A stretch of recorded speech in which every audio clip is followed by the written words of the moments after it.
Them building toward this. They knew that this team had a chance to be really good. They showed signs late last season, just couldn't quite get over the hump with the W's. But this year, this team is special, and when you have a player like C.J. Price and all the offensive linemen that are opening up holes for them, they know this is going to be a special game. This could be a special team, and this is a big one, biggest one we've had in a long, long, long time up here. All right, Jeremy, Tim, appreciate it. Looking forward to the call. Kickoff just minutes away, and say hi to our good friend Chris Kamler, who's running the camera for you tonight for 810varsity.com. Tell him I said hello. Will do. He says hi right back. Fantastic. All right, looking forward to that. Again, it's Raytown and North Kansas City tonight, guys. Final minute, final thoughts. Any game or the game of the week, whatever you want to throw out. All right, it's going fun.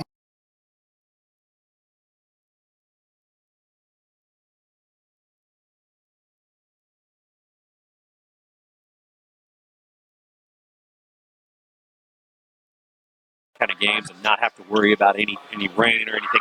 It's going to be a lot of fun.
North Kansas City to see two of the premier offensive players in the city. C.J. Price has rushed for nearly 2,500 yards and scored 36 touchdowns in just 8 games for the Hornets. Joe Campbell from Raytown, he's been equally impressive, throwing for 2,300 yards and accounting for 30 touchdowns. I'm Tim Spurl, he's Jeremy Crabtree, and Jeremy, we might break the scoreboard tonight. we might. And to me, this game's going to come down to which teams can get just 3 or 4 stops on the defensive side of the ball. You know, Tim, you talked a little bit about the Tecmo Bowl, PlayStation, whatever numbers these offensive stars put up on both these teams. But the defensive squads on both these teams also put up really good numbers. North Kansas City's only giving up 16.4 points a game. Raytown's only giving up 19.1 points a game. But neither one of these teams have faced an offense like they're going to see tonight throughout their schedule. It's going to be an incredible atmosphere. We've talked all week long about how this is potentially the biggest game in North Kansas City history. There's a league title on the line. There's a top 1 or 2 seedings in the Class 5 playoffs on the line. I fully expect a high-scoring affair and an absolutely incredible atmosphere all night long. For North Kansas City, they've been marred in mediocrity the last few years. It has been 20 years since they've had a team that finished with a record above 500. The last time they had 9 wins in a season, can you guess it, Jeremy? 1950-something? 1957. I knew that a little bit. They weren't even the Hornets at that time. They were the North Kansas City Pony Express. That was the last time they had 9 wins. That is a great mascot name, by the way. It is. They should have kept that, decided to switch to the Hornets. That's up for debate whether it'll stick or not. But regardless, they can do it for the first time since 1957. Been more than 60 years since that time. And this is a top 10 matchup, too. North Kansas City, they're the number 2 team in Missouri Class 5. Now Raytown into the top 10. They're at number 7. So not only do we have some video game-like numbers, these teams are actually pretty good. Yeah, no question. And they've gone through their schedules. Raytown's lone blemish came in week 2 to an Oak Park team that the North Kansas City absolutely obliterated 2 weeks ago. Raytown lost 14-7, but on the flip side, North Kansas City beat Oak Park 54-14. And talking to Coach Logan Minich, he couldn't really explain how they lost that game. They just did not play well on either side of the ball. They did not play Blue Jay style of football. I expect them to just be an outstanding game and there's going to be a lot of interesting games within games. It's going to be interesting to see how these two teams approach it because they're just so contrasting styles of football. We know that North Kansas City loves to run, and Raytown likes to spread the ball out and throw it all over the place. So there's a lot of games within the game here tonight. I mentioned this is a top 10 matchup in the city. These two teams are also ranked very high in the A10Varsity.com poll this week. North Kansas City checked in at number 7 in the city. Raytown at number 17 in the city. And North Kansas City will get their chance to get their hands on the football first. And it'll be big number 10, C.J. Price, that'll head back deep to return this kid. And this is, again, a next-level guy, Jeremy. Yeah. He's got great size, 6'1", 220. It's just, where's he going to fit in at the next level? Is he going to be at that running back spot, or maybe on the defensive side? Maybe on the defensive side of the ball. And it's kind of unfortunate. We talked with CJ. I've talked to CJ several times throughout this process.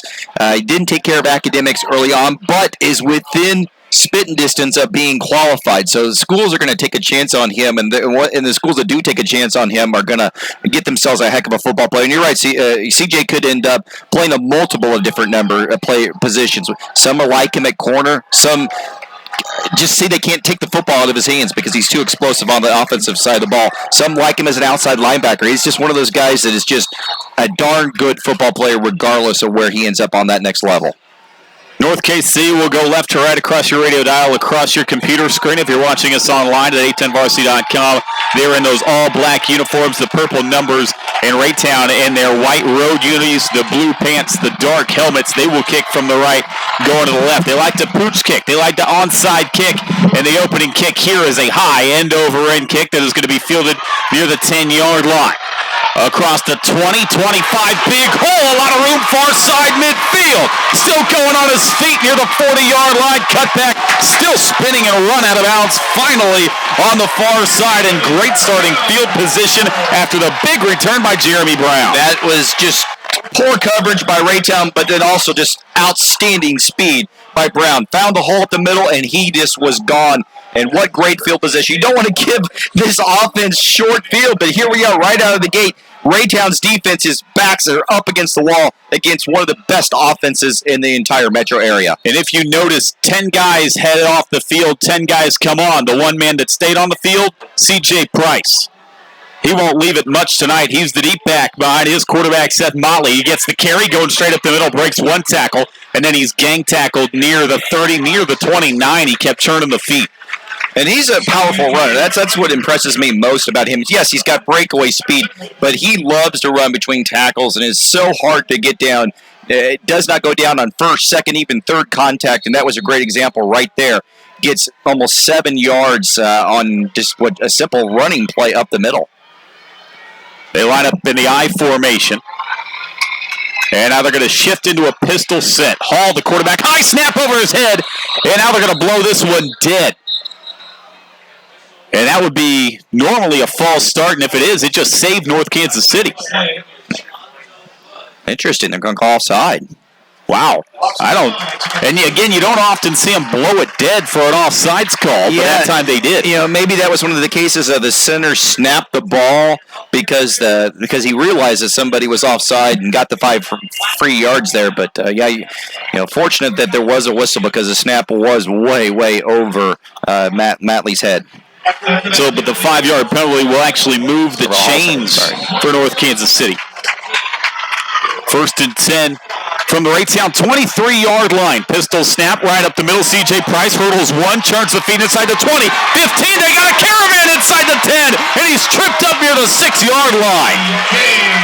Outstanding blocking, but even better effort by C.J. Price. He was not gonna go down no matter what on that play. And honestly, I think it was his lineman that kind of tangled him up there because he hurdled the guy and kept going and going and going and going. Price remains the deep back behind his quarterback, Brandon Hall, on a 1st and goal. They're going to give it to the up back, trying to jump over the pile and stop short is Brown. It'll be 2nd and goal. Yeah, trying to change things up a little bit with Brown. I don't know. Tim, I'd give it to C.J. Price, and if anybody else touches the football the rest of the night, I'd be surprised. I wouldn't give it to anybody else tonight. Hard running in this opening quarter from C.J. Price, and it'll be a 2nd and goal near the 4-yard line. Man goes in motion. They're going to give to Price on a counter, trying to get to the pylon far side. He dives, and he's in. C.J. Price, trip number 1 tonight, and North Kansas City is first on the board. Yeah, you give him a short field, you pay the price. Great running, great blocking on the perimeter by the entire left side of the offensive line, and that was absolutely way too easy for the Hornets. And you see the speed by Price. Yeah. I mean, we talked about a good size, 6'1", 220, but he has got great speed to the perimeter. You're right. He hit that edge and was absolutely gone.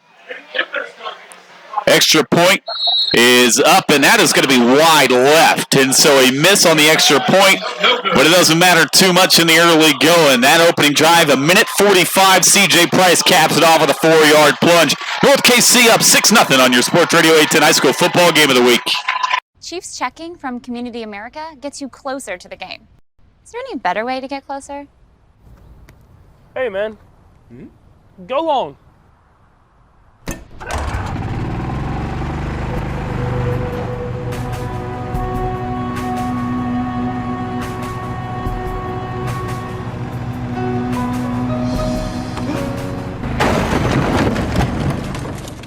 Chiefs checking from Community America.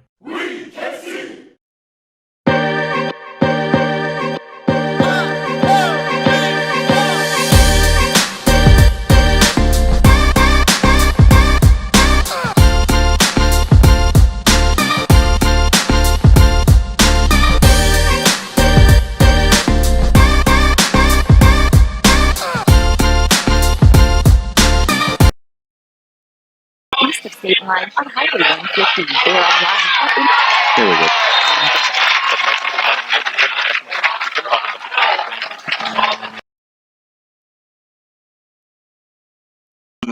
Fields the pooch kick near their own 34-yard line. This is the first time we will see this Blue Jays offense behind quarterback Joe Campbell, who has put up some crazy numbers in his own right. Yeah, and he's a kid that has a chance to be a college football player. I don't know if he's going to be a true quarterback, but certainly athletic enough that he's going to get some looks from the recruiters. An underclassman, a junior, 6'1", 210, and he's put up monster numbers, 2,209 yards and 24 touchdowns. He starts with 3 receivers stacked to the right side, takes the pistol snap, rolls right, wants to throw, flips out in the flat to Burks, and Burks, after dropping it, is going to set up a 2nd and 10. Burks wide open out on the edge, unable to haul it in. Yeah, he needs to make that catch. There's a run-pass option there with Campbell, and had the opportunity. Burks ran a quick out, and he was wide open. Unfortunately, just could not come up with the catch off his fingertips.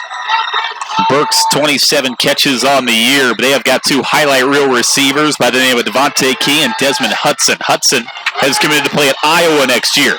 Campbell, short drop. Stepping up in the pocket, rolling right. He's going to flip it to his running back out of the backfield, complete it near the sticks. Getting pushed out of bounds was Messiah Miller. 11 and a first down. That's a great play by Campbell. Just found enough time, drifted right in the pocket, and lobbed it to where only his receiver can make the catch. Nice first down conversion, and kind of getting what we thought we'd get early on. Not a whole lot of defense by either team here early in this first quarter. 1st and 10 of the 45 of Raytown, 9:50 and rolling in the opening quarter. 6-0 North Kansas City.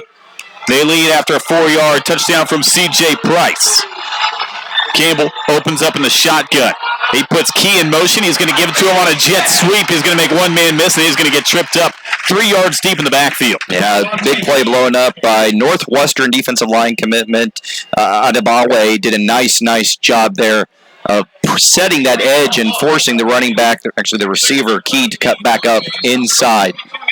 You said it, Northwestern commitment, and he's good. He's good. Adebawe, great size, 6'3", 235. He was a 3-star D end. Play clock inside 10 as Raytown taking their time getting the play call in. They all checking those wristbands. And now Campbell goes to work from the shotgun. 3 receivers to his left. Only 3-man rush. He steps up in the pocket. Now he's going to roll right.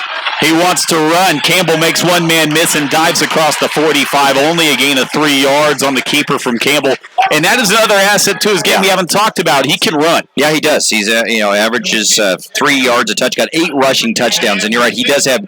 He's not a burner, but he does have good escapability, and he showed some there. Just a shoestring tackle away from Hussein from breaking that for even bigger yardage. So sets up a 3rd and long situation. And Raytown has to convert and put points on the board. And you cannot afford to get down against this ball control running attack that North Kansas City has. So big play early on here in this game.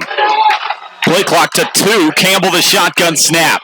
Has all day, flips it underneath on the run. Burks trying to get to the sideline, does across the 45-yard line, right at the sticks. He's pushed out of bounds.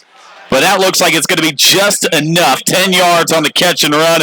Jaheim Burks putting on the Jets. I like that play. Campbell was calm and cool in the pocket, and Burks had to come all the way across the formation from the right side of the field to the left and got it to him in space and didn't use his speeds to scoot for that first down. But how about Campbell, Tim, just staying calm and cool in that pocket with a big 3rd down play and defensive ends coming right at him. Campbell, only a junior, 6'3", 210 pounds. They're going to send pressure at him here on a 1st and 10. He's going to roll right. He's trying to get to the edge. Almost got tripped up. Stays on his feet. Scoots past another. Picks up 3 yards and ducks out of bounds. Again, nice, good play there. The North Kansas City crowd was hoping they would get a holding call on Adebawe, but it didn't get called there, and Campbell was able just to get some positive yards. Adebawe harassing him. He's their leading tackler. He's also recorded 5.5 sacks through these 8 games. Almost got 6.5 right there. Gain of 3, 2nd and 7. 7:40 to go opening quarter. 6-0 North Kansas City. Raytown on the move. Campbell pistol snap is going to give straight up the middle of Miller, and not a lot of room there. And this is a stout defensive line for North Kansas City. 3 of their top 4 tacklers are along that defensive line. Yeah, they make a lot of positive plays, and they kind of get overshadowed because of the way that their offense plays, but they've done a very, very good job so far this season on the defensive side of the ball. Three receivers on a 3rd and 6 play. Hard count from Joe Campbell. Checks the sideline, shouts out instructions. Hudson has got lone coverage to the backside. Campbell. Short drop, pressure in his face, and he's dropped in midfield. Ball came out. They're going to call him down, but getting back there, Adebawe, and a big stop on 3rd down. Adebawe in a big way. He beat the right tackle with just a simple bull rush and was through there in the blink of an eye, and there was nothing that Joe Campbell could do on that play. Nice stop by this Hornets defense. Offense stays on the field, but Joe Campbell, he will sometimes pooch kick it. It's a 4th and 14, and Campbell, a deep drop is going to boot this one. A short, high kick is going to hit inside the 20, take a good Raytown roll inside the 10-yard line. They're going to catch up to it near the 5-yard line. And Joe Campbell flips field position, and here comes North Kansas City. Well, we've not seen too much trouble so far by this North Kansas City offense. They're just going to go a little bit longer this time, so very curious to see what adjustments this Blue Jays defense made on the sideline there after that first possession, because that was just way too easy for North Kansas City and C.J. Price on that first drive. Now they're backed up, though, inside their own 5-yard line. 6:15 to go opening quarter. They lead 6-0. And again, backs to the wall. And Price will open up as the deep back. Brandon Hall is the quarterback. He drops the snap. Ball's loose. There's a fight for it. Raytown says they have it, and they do. They're going to come sprinting off the field, holding the football, and a turnover. And Raytown has suddenly got it 1st and goal. That was just not a good play by Brandon Hall. It was snapped right to him, hit him right in the hands. Tried to go too quickly with the option play to Price, and it just fell to the ground, and 4 or 5 Raytown defenders were right there, and talk about a big turn of events here early on. Suddenly now, the Blue Jays have great field position and opportunity to get back in here and potentially take the lead. And maybe Hall was feeling the pressure a little bit again. They were snapping that ball off their own 5-yard line. 1st and goal from the 3 for Raytown. Campbell, direct snap, is going to run right behind his guard, pushes into the end zone, waiting for the signal, and they're going to call him down just short near the 1. Just a simple quarterback power play. Offensive line didn't get a great push, but honestly don't need a great push when you're down there at the 1 or 2 yard line like they are right now. Again, no running back in the backfield. Joe Campbell by himself. He does have a wing back ahead of him to his right. He's going to keep it straight up the middle. This time he gets in. From 1 yard, Joe Campbell leaves no doubt, and we're tied at 6 apiece. Simple. Tell you what, Joe Campbell's a heck of a player. Everybody's been talking about C.J. Price coming into this game, but Joe Campbell's a player too, and is showing some early flashes as to why he's going to be a name that we need to talk a lot about for potential Player of the Year honors in the city, but then also potential recruiting honors, because this kid has impressed me on film all season long. But they're tough running. 2 plays in a row, gets a big touchdown run. Ian McCready on for the extra point, and he can actually put Raytown ahead if he connects on the extra point kick. Snap down, good hold. This kick is a line drive up and through. 7-6, lucky number 7 rushing touchdowns for Joe Campbell, and the Blue Jays now lead 7-6 on your Sports Radio 810 High School Football Game of the Week. Kick off to savings with the best deals of the year at Olathe Kia. Score. The votes are in and the people have spoken. The majority of Kansas City residents are sick of their old rides. Ted Hater here from Car Smart. All these political ads are hogging the airtime and blocking me out, leaving me with absentee buyers and way too many cars. So I'm left with a huge election selection. That means you could drive for 0 down and 0 payments till 2019 on any nicer, newer car in stock. Plus, my perfect payment program means we work harder and care more. We want to help you drive a nicer, newer car that makes you feel like a winner. So cast your old ride aside and vote for a nicer, newer car today. Join the nicer, newer car party and drive for 0 down and 0 payments till 2019. Worried your credit will keep you off the ticket? Don't be. My For the People credit approval process means we want to say yes to you. Elect to drive a nicer, newer car and drive for 0 down and 0 payments till 2019. Hurry. Just like campaign promises, this deal won't last past the end of the month. 5% APR, 3,500 cash, or create equity plus tax on a license and document. See deal for details. An onside kick is recovered by North Kansas City near midfield, and that's one thing we didn't talk about. Both of these teams, they like to get creative in the kicking game. We've already seen a pooch kick from North Kansas City and now an onside from Raytown. Well, and when you're playing against a high-powered offense, both teams want to try to steal possessions, and there's special teams are going to be a great difference maker here tonight, and unfortunately for the Blue Jays, that didn't work their way. But again, now you give this absolutely great field position here to North Kansas City. C.J. Price on the give, left side, breaking arm tackles. He picks up 9 to the 40-yard line. Breaking arm tackles, but Tim didn't get touched until he got like 5 or 6 yards past the line of scrimmage. Great blocking by his offensive line, opening up some holes here. And one thing I did notice about this Raytown defense, they're undersized. They're not very big across the board. Yes, they've got big defensive tackle Alexander Mason, but he's not in there right now, and they're very undersized. Motley in at quarterback, his pistol snap. He's going to give to Price straight up the middle, lowers his shoulder, gets submarined right at the first down marker, but he should have just enough. Tackle by Chase Frank on the play, one of the defensive backs. It essentially plays linebacker, one of the leading tacklers on the team, 44 tackles. Did have to go way, way low to bring Price down there. 1st and 10, they move the sticks to the 39-yard line. Price remains the deep back. They're going to option pitch it right side to Hall, and he is going to get swarmed in the backfield. Back at the 43-yard line, they lose 4 yards as Hall is tripped up. Outstanding, amazing open field tackle by Isaiah Wright. Didn't bite the head and shoulder fake. Hall tried to everything, the shimmy. It didn't work. Great open field tackle and big loss there on that option play. They try to get creative, and now they're backed up here. 2nd and 14 for a team that does not like to throw the football. Motley is going to give to Price left side, and he is tripped up, only a gain of 2 to the 41, and now it's 3rd and long for North KC. We talked in pregame, Tim, about finding a way to get 3 or 4 stops if you're a defensive squad to win this game. Here's a great opportunity to get one of those 3 or 4 stops. You need to get your offense back on the field on this 3rd and 12 situation if you're Raytown. 4 minutes to go, opening quarter, 7-6 Raytown. Motley pistol snap is going to give to Price. Right side, trying to get to the sideline. Stiff arms 2 defenders, and now he steps out of bounds near the 38-yard line. Only picks up 3 on the ground on a 3rd and 12, and now here comes 4th and 9 for the Hornets. Yeah, that's a situation where you might think about going for it again because, like we talked about, both offenses are dominant and defenses have not played well all season against this high-powered offense. So I'm thinking if I'm Coach Douglas, I'm going for it and putting the ball in number 10's hands in some fashion. But nice open field tackle on that last play. Tim Casher, the other safety.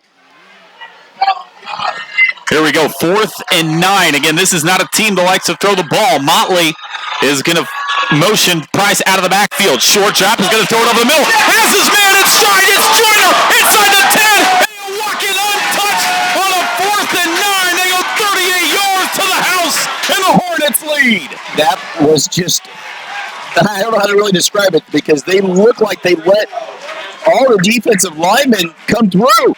Maybe it was going to be a screenplay, but guess what? Find the open receiver wide open, Daniel Joyner, down the seam, and what a pass and what an answer by this North Kansas City offense on 4th and long. Not only get the first down, but you take it to the house and a touchdown. Great play there. This time, the extra point kick is up and through. 13-7 North Kansas City strikes right back on Sports Radio 810. Kickoff to savings with the best deals of the year. Whether it's a car accident, storm damage, or a fire, when the unthinkable happens, it doesn't matter if you saved money in 15 minutes. In this moment, it doesn't matter if your neighbor has the same insurance you do. In this moment, what matters is that your independent insurance agent and the company that stands behind them have you covered. Auto Owners Insurance, the no-problem people. Visit Briar Payne Mead Insurance in Kansas City today at bpminsurance.com or call 913-402-9576. That's 913-402-9576 and ask about Auto Owners Insurance today.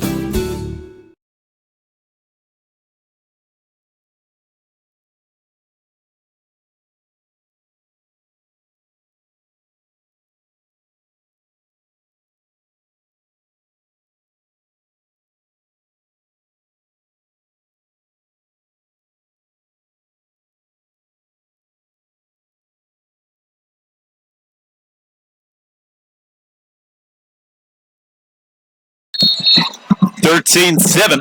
3:44 to go opening quarter. North Kansas City has it teed up. Last time they tried a pooch kick. This time the run up, and they're going to boot this one end over end, 5 yards deep into the end zone, a touchback. And now here comes Raytown, and just like that, North Kansas City, they answer the call. Well, we were talking about finding a way to get a stop and get your defense off the field without giving up points, and Coach Minich had to feel great about his chances. You had North Kansas City 4th and long, and that's not a good situation. The Hornets are not very good at converting 4th down situations. Only converted 20% of their 4th downs all season long. And not only did they give up a 4th down conversion, they gave up a touchdown by not even covering the receiver. Just a huge, huge mental error by the Blue Jays defense. 6th touchdown throw of the year for Matley, by the way. Campbell back into the shotgun, short drop, free runner. They set up the screen near side to Miller. He's got blocking. 30, 35. Miller spins off another across the 40, and he dives down near the 43-yard line. Boy, how about 20 yards on the screen pass? You say, we talked this might be a shootout. This is certainly setting up. Not a lot of defense being played by either team right now. Great play by Joe Campbell. Great blocking by the offensive line on that screenplay. But how about Joe Campbell just setting up, baiting the defensive lineman to come in there and come after him and just nonchalantly throwing it over to Miller, who just took off for the big first down. Back to the pistol. Miller stays in the backfield. Campbell is going to roll right on the snap. Wants to fire deep down the sideline, and he almost threw it into the stands over there. There is a flag down in the backfield, though. Usually in that holding spot, but it looks like they're talking to the... Yeah, it's got to be holding, right? You would think. Again, this is 6 yards deep in the backfield. Especially with the way that Campbell was rolling out to the right there. Yeah, the action was all to the right, and that's a chop block. That's a big one. Yeah, and I mean, it makes sense. All that action go to the right, defensive end maybe chasing at the quarterback, and you're just trying to take out his feet. Especially when you've got a guy like Adabawe coming after you, and he's been getting through quite a bit here so far tonight. And Calvin Ewell is the other defensive end. He's been getting through also, but Adabawe is just so tough to block, and it's interesting that they're trying to motion away, run away from him anytime that Campbell rolls out. He's rolling to his right, and Adabawe's on the left. It's going to be interesting to see if they move Adabawe around a little bit more here in this game. Adabawe has already gotten a taste for the quarterback, had a sack earlier in this opening quarter. 3 receivers after the penalty. Campbell is going to give to Miller straight up the middle, and guess who? Adabawe swallows him up across the 30-yard line. They'll give him 2 yards on the first down carry. And tried the little draw play, maybe see if that sprung something big there. We talked this last drive about the Blue Jays needing to find a way to get a defensive stop. Now, if you're North Kansas City, this is a great time. You've got to get your defense off the field without giving up points here. 2nd and 21. They got to get out near the 47 of North Kansas City for a first down. Campbell, pressure in his face, rolls right, sidesteps one. He's going to fire for the sideline, and Price nearly picked it, and it's 3rd down. He's already got 2 interceptions, almost had number 3. And he kind of baited Campbell into throwing that pass. He knew that they were trying to screen pass, and there was pressure in Campbell's face, so I don't know if he maybe didn't really see Price sitting out there in the flat. And once Campbell threw the ball, Price sprung on it and just off his fingertips. That was opportunity maybe for a pick six there. And just like on offense, he's Mr. Do-It-All on defense. He's listed as a linebacker, but he's in the secondary all the time. This guy's all over the place, and on passing situations, he'll drop into coverage. Well, this is now one of those 3rd and long situations. You got to get off the field if you're the Hornets. 3rd and 21. Again, Raytown has got some big play threats, and now the snap is going to go over the head, and chasing it down the 15-yard line is Campbell as he gets touched down, and now 3rd and long became 4th and even longer, and the punt unit's going to get called on. Yeah, just a bad unforced error there. Dylan Patterson, the center, snapped it like Campbell was not looking there. Unfortunately, or fortunately, I guess, for the Blue Jays, Campbell was able to spring on top of it before a Hornet defender was able to get back there. And Northtown should get great field position. 4th and 38. Quick kick is going to be off the side of the foot of Campbell. It comes into the stands here at North Kansas City. And boy, the Hornets have great field position, already up 6. Yeah, this is Wow. Huge error. Two just bad plays by the Blue Jays. One on special teams and one on offense. And again, you can't afford to chase points against this offense. If you're the Blue Jays, you got to find a way to stop them without scoring here. That punt is going to set up North Kansas City at the Raytown 26-yard line. Again, a punt off the side of the foot of Campbell, and now the Hornets are in business. Already up 13-7 in this one. The Hornets have had great field position all night long so far. Matley is going to send a man in deep motion. He's going to turn, give to Price, right side, running over a man and getting dropped near the 17-yard line. Running over the man is right. Dante Manning made the tackle, but it was more C.J. Price running into him and Manning holding on for dear life and was able to somehow get Price down, but it was more like Price tackled Manning instead of Manning tackled Price. Again, he's a man among boys at 6'1", 220. Well, and then Manning's 6'1", 190, so he's not a little guy either. But he just bowled right through him. Matley remains in there at quarterback, and now they're going to blow this one dead before the snap. I think we're going to get an offside. And again, another offside. That's Demillion Dukes, the linebacker lined up on the edge trying to get a quick jump. You just can't afford to give up plays like this. A lot of just unforced errors here by the Blue Jays here in the second quarter. I guess still in the first quarter, so sorry. North KC down to the Raytown 12-yard line with 1:12 to go in this opening quarter. From the shotgun, Matley is going to hand off on a jet sweep, and getting spun down at the line of scrimmage was Henry. And it'll be second down, but now a flag flies late, and that should be a personal foul on somebody. I think it's going to be against Northtown there. Some late extracurricular activities, offensive linemen. Man, I know they're all kind of looking at Daniel Joyner. Joyner's holding his hands kind of like, what did I do? What did I do? But certainly some late extracurricular activities is going to cost Northtown 15 yards. Yeah, there was no question, I guess, for the players. Raytown immediately was clapping for that flag as if they knew immediately that was going to go against North Kansas City. We didn't see what happened, but apparently they saw it. And now here comes first and real long, and now more whistles before the snap, and that is actually going to be timeout number 1 for Leon Douglas and this team that, again, has not had a winning season in 20 years. That was the last time they even broke the 500 mark, was in 1998, and Leon Douglas has obviously done that in a big way this year.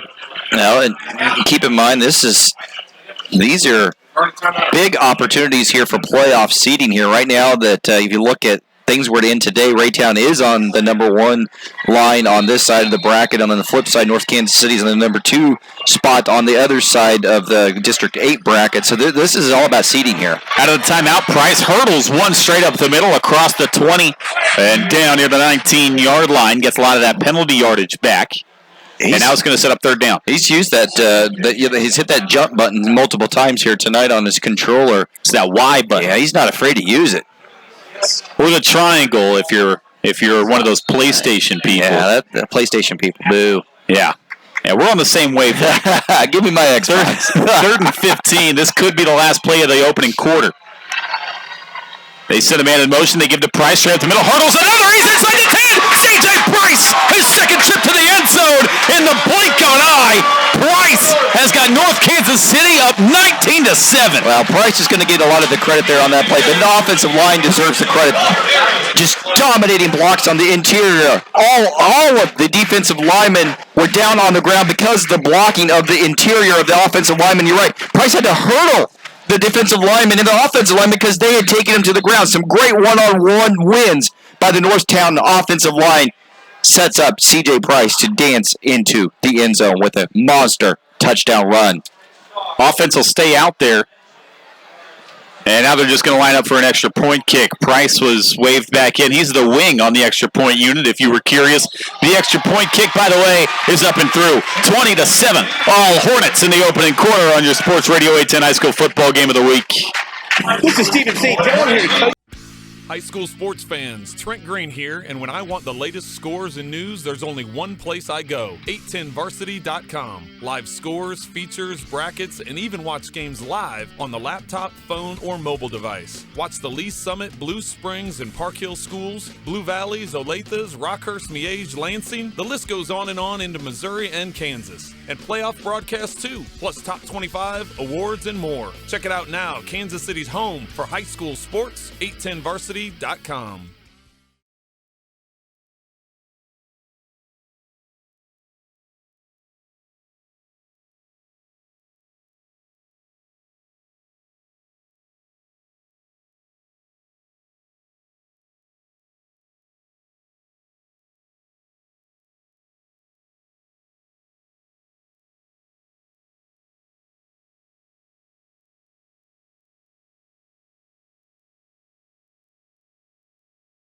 Back out there for North Kansas City, up 20-7. And this kick is going to be another end-over-end line drive kick through the back of the end zone. And, well, Ronaldo Calderon, the kicker for North Kansas City, has blasted the last two.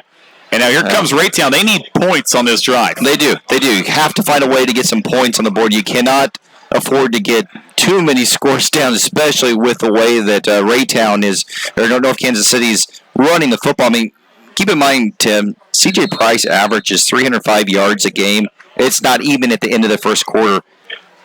10 carries for 80 yards and 2 touchdowns. Not a bad per-carry clip either.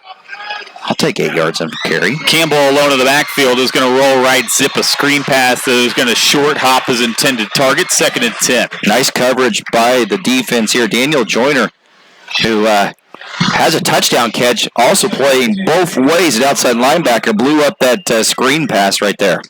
11 seconds to go in this opening quarter, 20-7 still. Hornet lead over the Blue Jays of Raytown High School. Raytown's scoring drive was a 3-yard drive after a fumble.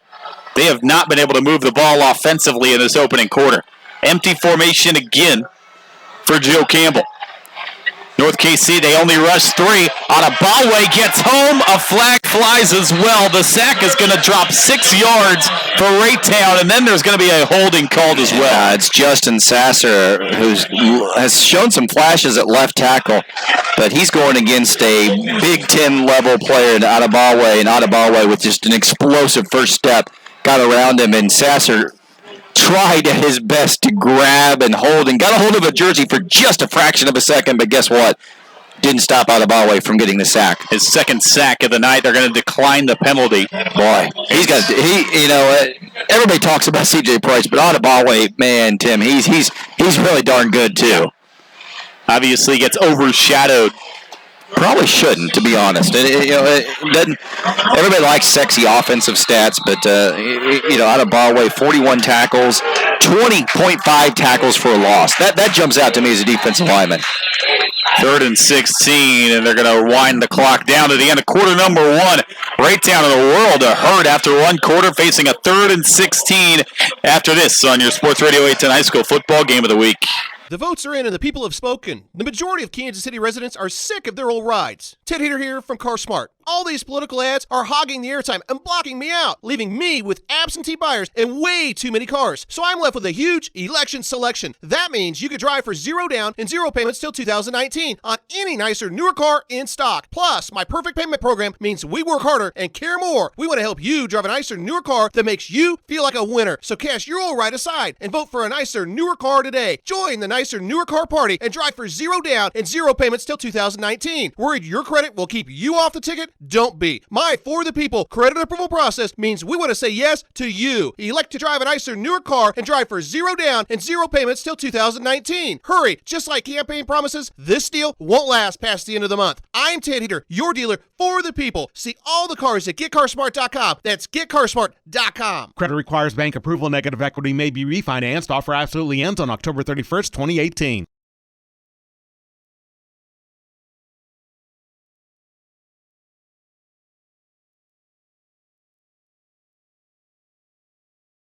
Kansas City, a 20-7 lead after one quarter from North KC. C.J. Price, 2 touchdowns in that opening quarter.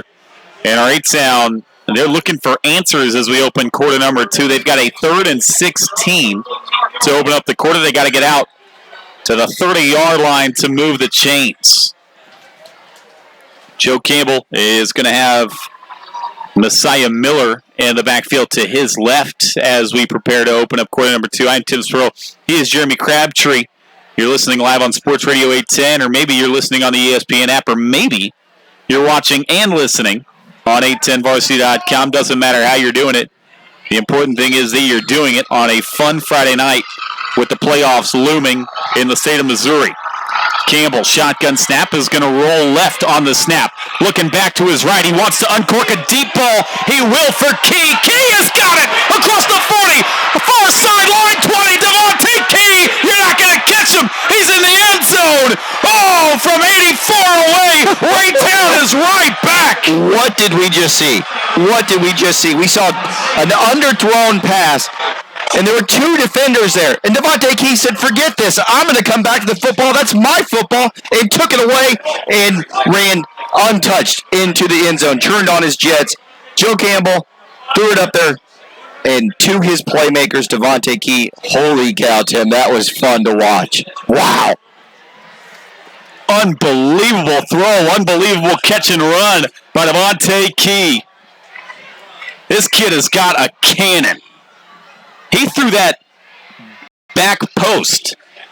High snap on the extra point. They get the hold down. The kick is up and through. We're going to talk about Whether it's a car accident, storm damage, or has the same insurance you do. In this moment, what matters is that your independent insurance agent and the company that stands behind them have you covered. Auto Owners Insurance, the no-problem people. Visit Briar Payne Mead Insurance in Kansas City today at bpminsurance.com or call 913-402-9576. That's 913-402-9576 and ask about Auto Owners Insurance today.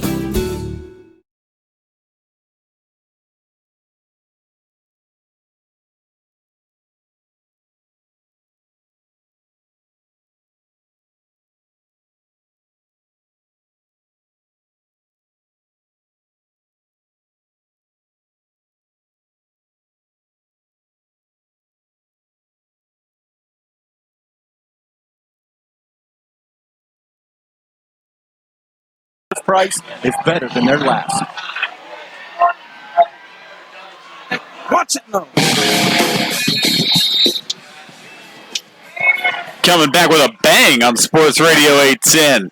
20-14. We've got ourselves a wild one forming here in North Kansas City. It is going to be an onside kick, and the up man for North Kansas City fields it cleanly, and the Hornets have it at their own 47-yard line. But, Jeremy, I thought that throw was incredible. I mean, that ball is almost 60 yards in the air.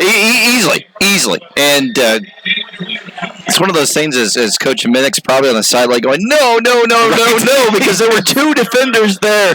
And Devontae Key just wanted the football more and took it. And that, he's explosive. Averages almost 24 yards of reception.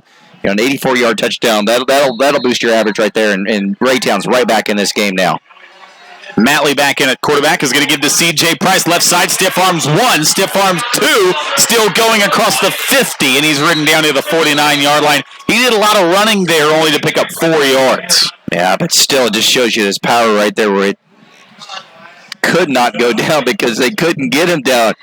2, 3, 4, 5 guys trying hard, and he just kept fighting them off. I mean, his lower body strength's amazing, but right there he showed off some of his upper body strength to fight off those defenders. They spot it at the 48 of Raytown. 11-12 to go in this first half. A 2nd and 5. Matley with 3 running backs in the backfield is going to give straight up the middle. Breaking tackles across the 40 near the 36-yard line as they go straight up the middle. That time, not C.J. Price on the carry, but rather Brandon Hall on the carry. Yeah, Hall's interesting. I mean, he plays quarterback too. We saw him with the fumble early on in the game that gave Raytown the opportunity to score the touchdown, but he does provide a little bit of kind of a lightning compared to C.J. Price's thunder. They send Hall in motion. They're going to give to C.J. Price, hops over a man, and he plunges out to the 30-yard line. 6 quick yards on first down. And Tim, this offensive line's doing a great job here tonight for North Kansas City. They're big, they're strong, they're physical, whether it's Constantino, Lewis, Ross, Glover, Stone, doesn't matter. They're all big, strong, and physical, and makes C.J. Price look good in a lot of instances because he's not having to run through a lot of traffic because the offensive line just blows people up. 2nd and 4. Matley is going to turn, give to Price straight up the middle, stutter steps, and climbs out near the 27-yard line. He's about a yard and a half shy of that first down mark. I also got to compliment Caleb Mendoza. Watched him on film. He's only got 4 rushes all season long, but number 34, the fullback, he is often leading Price through a lot of these holes. H-back, fullback, tight end, wing-back, he plays it all. Doesn't get a lot of carries, but he does a lot of effective blocking for this Hornet offense. 2 tailbacks in the backfield. Matley is going to give to Price. Past 1, and he is going to get gang tackled near the line of scrimmage. Yeah. And yeah, he does look short. But he did. He just turned his body sideways, and one Raytown defender went by him, but that allowed the rest of the Blue Jays to rally. And it will be 4th and less than a yard. Well, you got to imagine this is going to be another handoff to Price. I mean, real big opportunity for the Blue Jays here to get off the field. Big play here. Yeah, we could be the offensive coordinator here on 4th and less than a yard. You got to imagine that there's no reason to get fancy here. Just give it to that 220-pound wrecking ball. He's the lone running back in the backfield. They're going to give it to him on a stretch play right side, and Price is blown up back at the 30-yard line. Knifing in there was the safety Chase Frank in a turnover on down. Throw in Josh White also out there on the play, but you're right. They kind of got fancy. Instead of using their power up the middle, where they've had effective running all night long, they went to the edge. And guess what? This Blue Jays defense, they're fast. They can rally the football, and they got C.J. Price running horizontal, not vertically up the field, and unable to get the first down conversion. Tremendous job there by this entire Blue Jays defense. And suddenly now, an opportunity to take the lead with the way that your offense has played on that last drive. Chase Frank, he's the 2nd leading tackler on this team out of the strong safety spot. Made a big one there. Campbell's short drop is going to flip it far side, completes it, and getting out of bounds near the 34 is Jaheim Burks. We talked about it off the air and in the break here. We've not seen Desmond Hudson, the Iowa commitment, get a really target or a touch yet. And they're double-teaming him on almost every single play, so that opens the opportunities up for other players, whether it's Devontae Key or just Jaheim Burks. They're going to have to big play it big if Hudson's going to get double-teamed all night long. Campbell is going to keep it, breaks 1 tackle. He's got a first down and more. 45-yard line, lowers the shoulder and gets banged out of bounds. 9 yards on the keeper.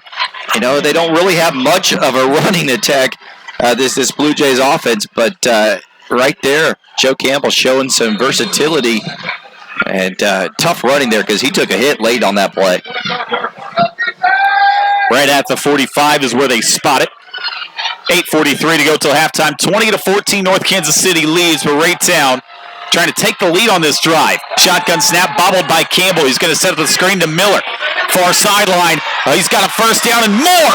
Swimming in and out of tacklers, picking up a block inside the 20. Miller down the sideline, diving for the end zone.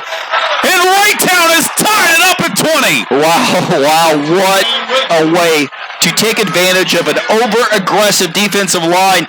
We know North Kansas City is going to come after Joe Campbell. They've been doing it all night long. And you know what? Let out of my way. Let Orange, let Ewell, let all the defensive linemen through and throw behind them on the screen pass. And great blocking on the perimeter. And Miller, he is fast, Tim. Wow, he was explosive. Made one cut back to the inside, then another cut back to the outside, and turned on the Jets. And, Tim, we've got ourselves a heck of a game here. Wow. 2 long touchdown catch and runs for Raytown. The extra point kick is up, and it is through. And Raytown back on top, 21-20. Buckle up on your Sports Radio 810 High School Football Game of the Week. Christmas rocking. Why is it? We have options that can give you that. Not that big I think the under-over was 90. What, you know how far that was? Yardage on that touchdown? Had to be about 60 or so. 816-453-3049, 913-362.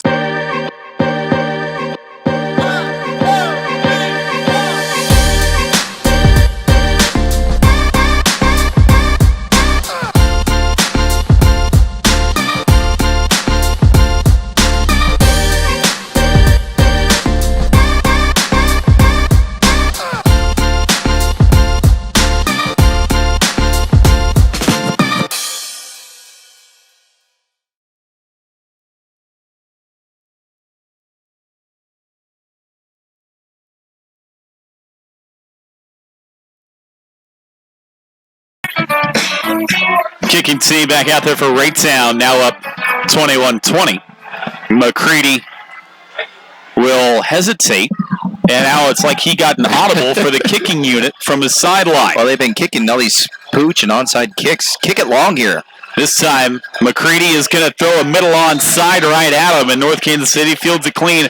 You don't like that call. I just don't. I mean, you've given North Kansas City absolutely great field position on every kickoff, and I really don't understand it. And I know you're trying to, maybe get a fumble, or you think that your coverage team is going to give up a big play either way. But you might as well just go hand the ball to North Kansas City and say, here, take it to the 50-yard line. And with the way that their offense is so explosive, you just can't afford to do that. 8:24 to go in this second quarter. 21-20 your score from North Kansas City.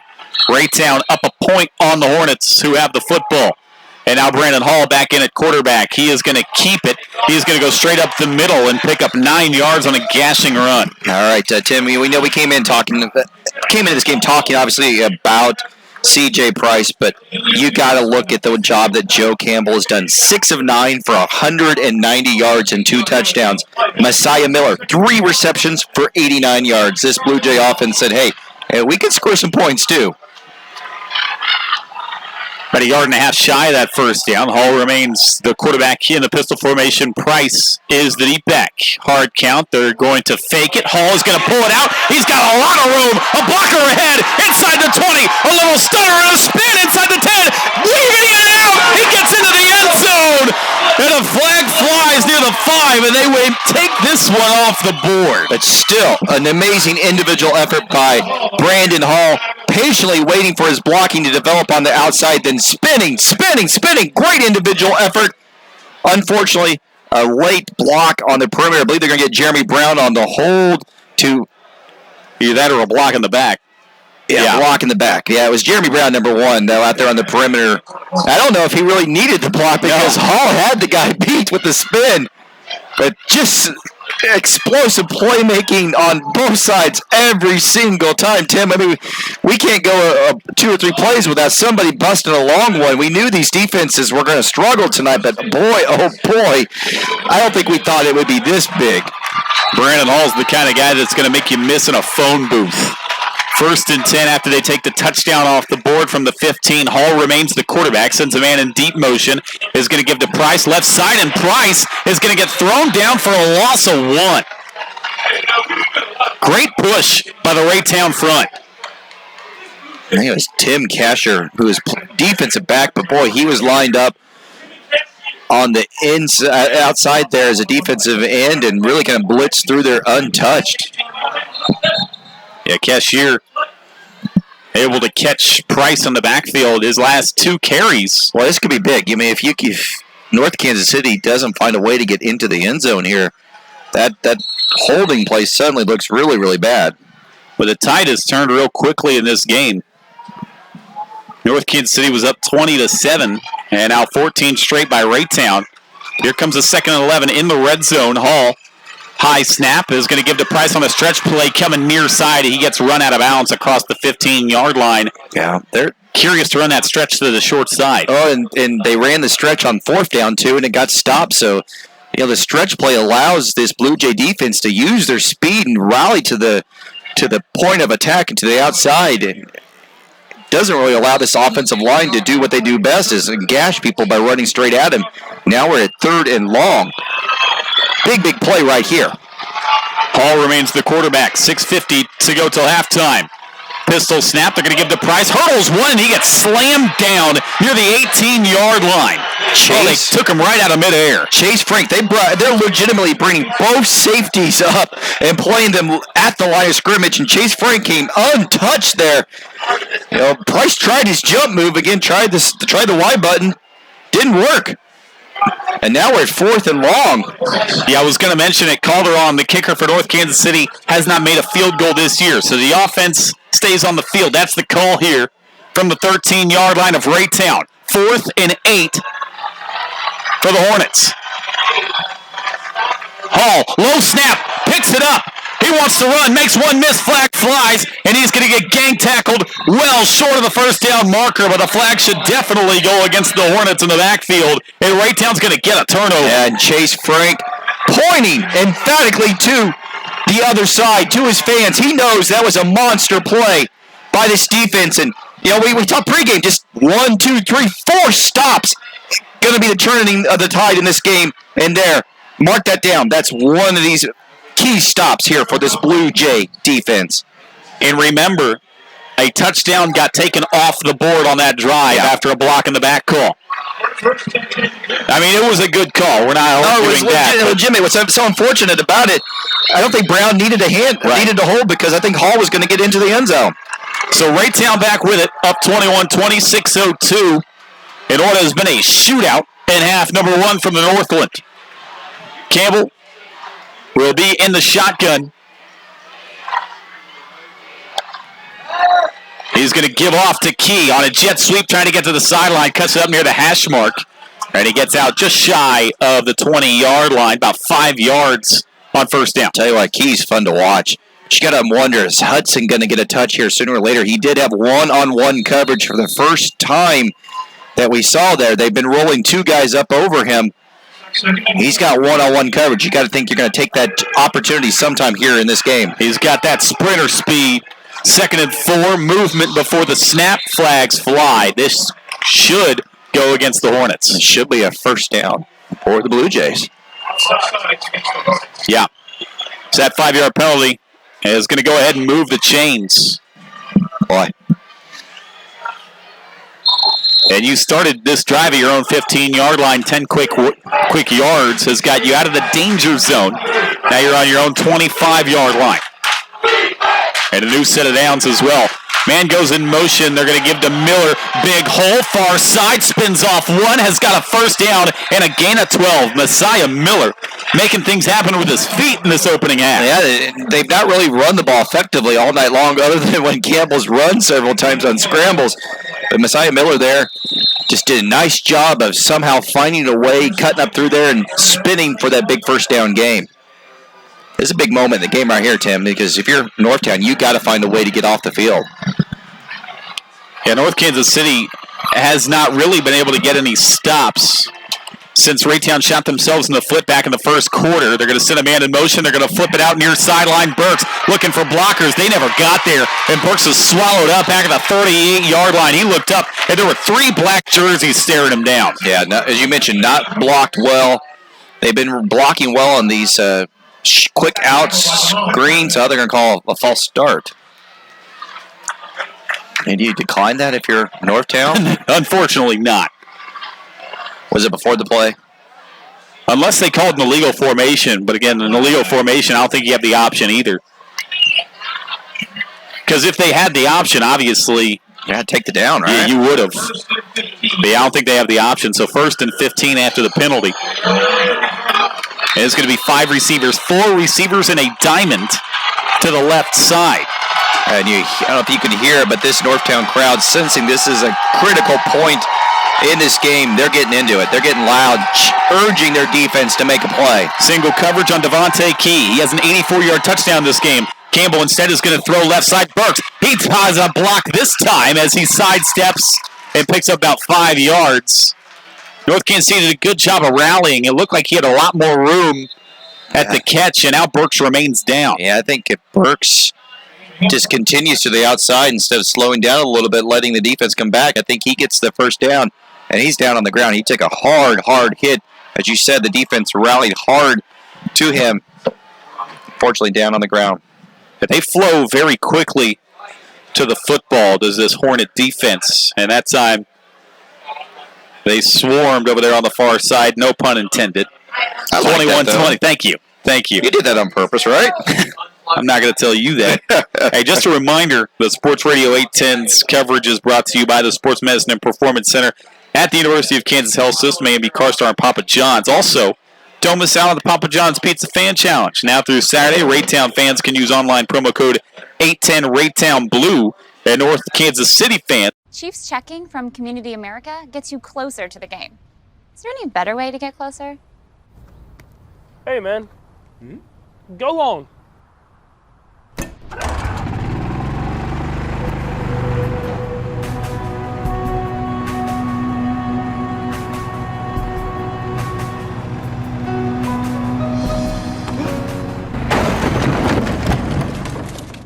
Chiefs checking from Community America.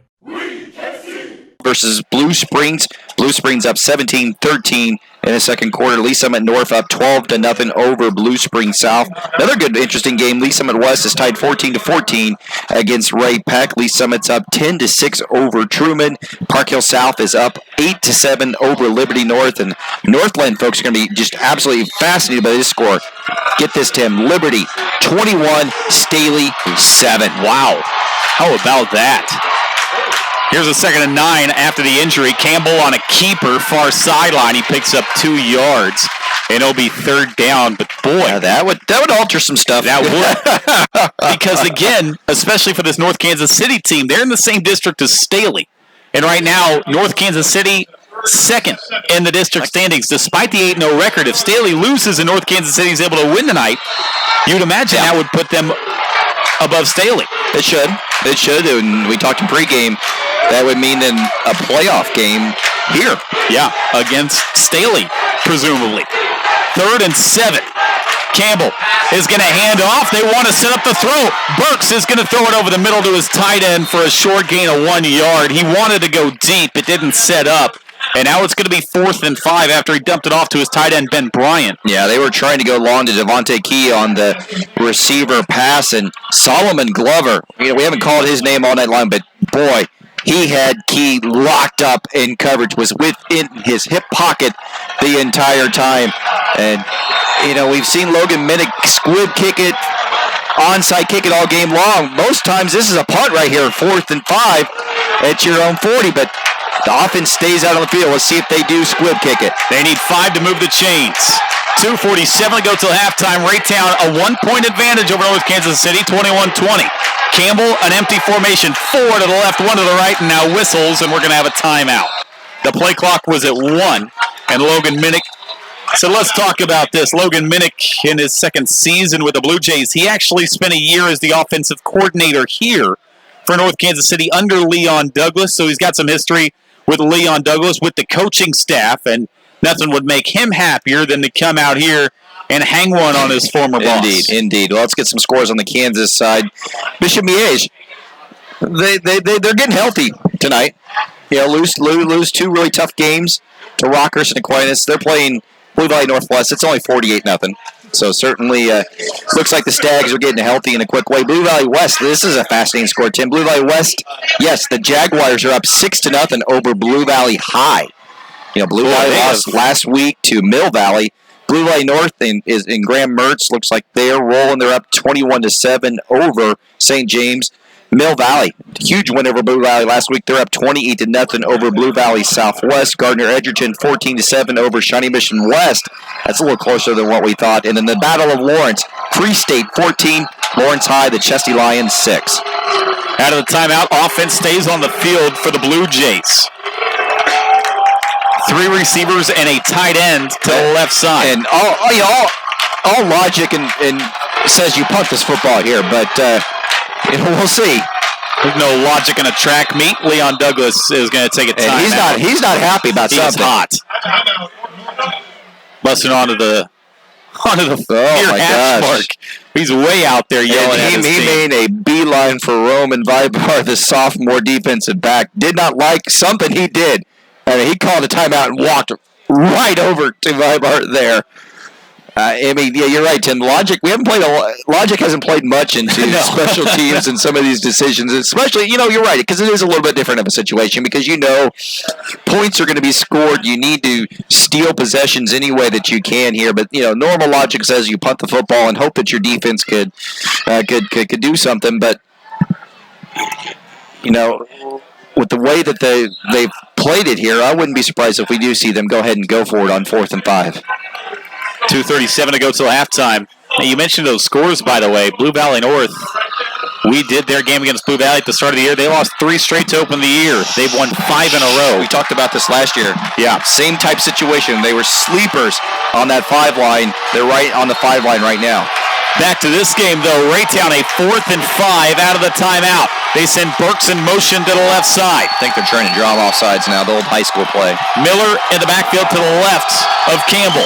Campbell is going to take the shotgun snap, and now he's going to pooch kick this one. It's a good kick. It's going to be fielded by Price near the 21-yard line. Trying to get to the near sideline, breaks one tackle.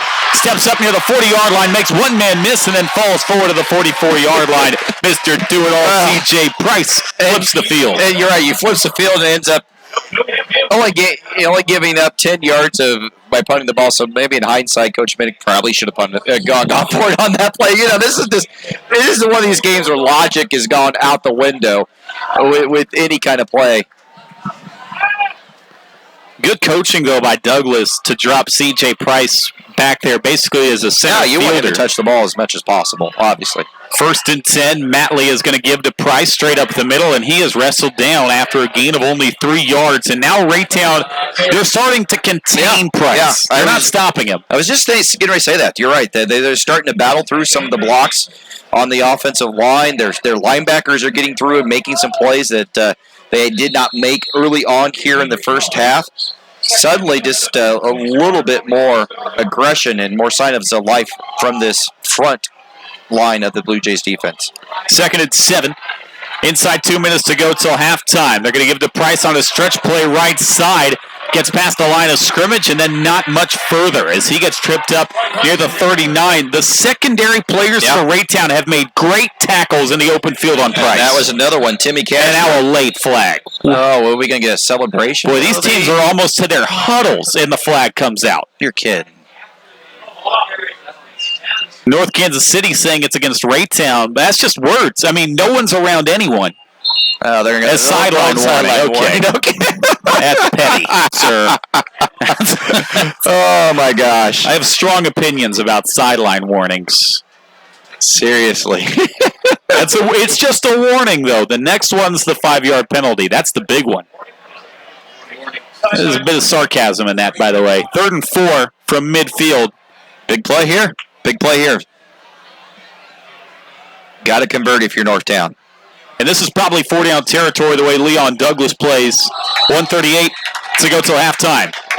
2 running backs in the formation. Matley is going to give to Price straight up the middle, banging his way for 3 yards. And like you said, a yard short, but now a late flag flies. And I think this one is going to go against the Hornets. Yeah, they're going to get Samuel Glover, the right guard. I think they're going to get him for some extracurricular after the fact. And that's just monster if that's the call. Hey, you said after the fact. They were pulling bodies off the piles, and Glover put a Blue Jay on the turf near the 45-yard line. And it is going to be a personal foul against North Kansas City. Boy, that's just killer. You cannot make mental errors in a game like this, in a situation where you're trying to keep up with an offense that's been explosive and putting points on the board, and you know that your offense can put up points, and your defense is struggling. You can't make mistakes like that, because suddenly 3rd, 4th and very makeable turns into 3rd and absolutely long. It would have been 4th and a yard at the furthest. I mean, you're talking within a yard. Are they saying it was a dead ball? Yeah, dead ball. So that's 4th and now. You're right. You lose the down. And so now 4th and 1 after the penalty becomes 4th and 16. Yeah, and Raytown's going to call timeout to try to keep the clock at 1:30, thinking they're going to get the ball on a punt. That's just a huge turn of events there, Tim. 1 timeout remaining now for the Blue Jays of Raytown High School. They come in 7-1, ranked 7th in Missouri Class 5. North Kansas City, of course, undefeated, 8-0, number 2 in Missouri Class 5, but somehow, again, 2nd in their district behind, of course, number 1 team in the state, Staley, who was losing last time we checked by 14 to another Blue Jay team, Liberty. Yeah, Chad Friedgen, the Liberty coach, thought, he knew he had a challenge ahead, but he felt really good about the way that his team's been playing the last couple of weeks and thought that they had a real chance. And we've been up there to Liberty before, Tim. We know what type of an electric environment that stadium can be, and how everybody in Liberty shows up for those games. So back on the field comes the punt unit for North Kansas City. And this could be, Blue Jays should get just great field position. Hornets don't punt it much. Seth Matley will be back there to boot it away. And it's the dangerous Devontae Key back deep. They're coming after this one. They nearly got it. A towering kick into the lights here at North KC. Oh, boy. And, boy, no one was around Key. And Key called for a fair catch, and off the hop, just stands there. And that's Whitmill, a senior defensive back. Stops it, picked it up like a shortstop catch in the high bounce. And that would have kept rolling, yeah, too. That would have rolled a long, long, long way. And suddenly now, what would have been probably down to maybe the 15, 20-yard line, now the Blue Jays are cooking at the 35-yard line. Mental. Yeah, several big mistakes mentally here by Northtown in the second quarter. Here comes this Raytown offense that all of a sudden is rolling in quarter number 2. They got 1:22 to go till half. 4 right, 1 left. Campbell, they only rush 3 at him. Is going to throw a deep ball, far sideline. It is going to be incomplete, back shoulder for Desmond Hudson. And here comes second down. Yeah, he was manned up, tried it. Good coverage by Solomon Glover. We've called his name multiple times here tonight. Was right in Hudson's back pocket. And Campbell saw the one-on-one coverage and said, you know what, I'm going to throw it to my Big 10 bound, 6'4", 210-pound receiver. And Solomon Glover said, I'm not having any of that. Great coverage. It's the first time they have targeted the 3-star recruit. Second and 10, 1:16 to go till halftime. Raytown up a point, trying to add to it before they head off to the locker room. 3 right, and still isolated over there is Hudson to the left. Short drop for Campbell, stepping up in the pocket. He wants to run, he will. Near sideline, 45, dodges a man up to the 48. That's a pickup of 12 on the ground. First down, they stopped the clock at 1:07. Just a great heady play by Campbell. Knew that there was not anybody on that right side. Everybody went back to cover the receivers wide open. He gets the first down.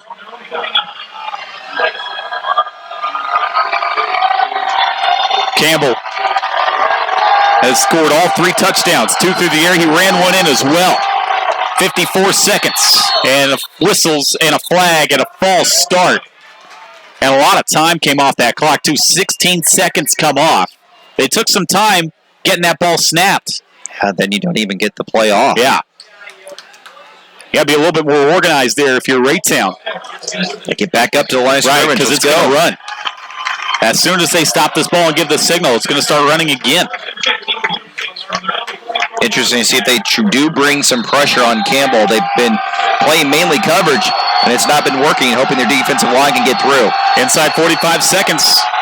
Campbell shouting out the signals. Here's the snap. He's going to roll left on the snap. Picks up a block, throws a comeback route to Hudson, complete. Wrestled down 2 yards shy of the first down marker near the 43. Yeah. If you're Raytown, you got to take that last time out. Yeah, didn't get out of bounds. Didn't get the first down so they could set the chains. Good route by Hudson, but I think if you're Campbell, you got to bring him towards the sideline. Yeah. Or if you're Hudson, run route, deep enough route to get the first down and step out of bounds. But either way, you know, it's fascinating just watching these chess matches within the chess match here as Campbell is running absolutely every single play he rolls out. They're rolling away from Adamawe because they just know that he is so great on the pass rush. Campbell can play for me, Tim. He's had a great game here tonight.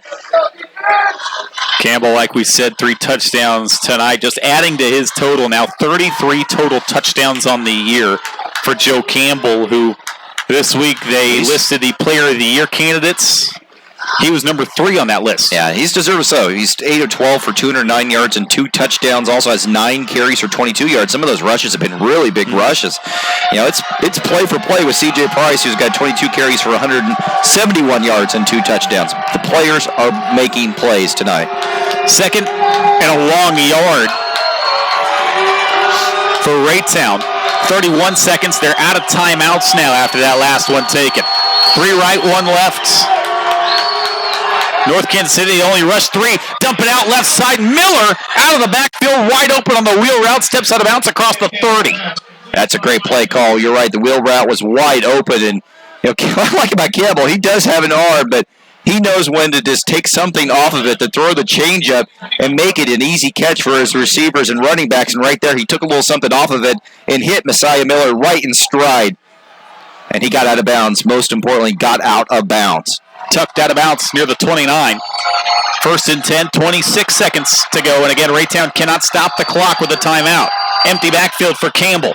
Short drop. Has all day to throw. Stepping up, now retreating. Now he dumps it out of bounds behind the cheerleaders, and it'll be second down with only 19 seconds to go in the first half. That's another just heady play. Instead of making a mistake and getting a sack or trying to scoot up the field and then not get the first down, nice heady play by Joe Campbell to throw it out of bounds. Most importantly, get out of the pocket and throw it out of bounds past the line of scrimmage so you don't get the intentional grounding call. And again, a field goal from here, that would be a boot. That'd be about a 46-yarder. So you'd imagine they'd like to give 15 or 20 more yards to their kicker before they try a field goal. Campbell has time. Rolling left. Campbell is going to run it, and he's going to tuck out of bounds after picking up 2 yards. He was wanting to take a shot, but good coverage on the back end, and now only 12 seconds. Yeah, you saw that on that play there, the North Kansas City only rushed 3 and dropped everybody else into coverage, and just great job of playing underneath that zone coverage, and nobody was open at all for Raytown. They're putting Desmond Hudson on an island. He's alone to the left side, but again, they're going to cloud that cover, or going to cloud that safety over to his side. So they don't have single coverage on Hudson. That's what they were looking for. Here comes 3rd and 8. 4 to the right, Hudson to the left. Campbell, they only rush 3 at him, throws down the seam. It is caught, popped up into the air, and incomplete. They threw to Miller down the seam. He had it for a second, and then a jarring hit, and it's 4th down. Just tremendous coverage there. I believe that was Logan Brewer who was able to come up and knock the ball loose there. And I mean a jarring hit. It was, because if he doesn't make that hit, he comes down with the ball right about the 1 or 2 yard line. It was open. He was coming back down to earth, and then the ball all of a sudden shot back up into the air. Here we are, 4th down. And you may have to take a shot for the end zone. Only 7 seconds to go in the half. Again, they can't stop the clock. Got to hurry up at the playoff, too. 5 left, 2 right. Play clock. Play clock down to 3. Campbell gets the snap off. Wants to load up. He fires for Hudson in the end zone. It is overshot, incomplete. And it reads zeros here at the scoreboard from North Kansas City. 21-20 your score as they head to the locker rooms. A wild first half, and we have got another 24 in store for you. But for now, we're going to throw it back to the studios. Raytown by a point on the road at North Kansas City in a top 10 matchup in Class 5 on your Sports Radio 810 High School football game of the week. Chiefs checking from Community America gets you closer to the game. Is there any better way to get closer? Hey, man. Go long.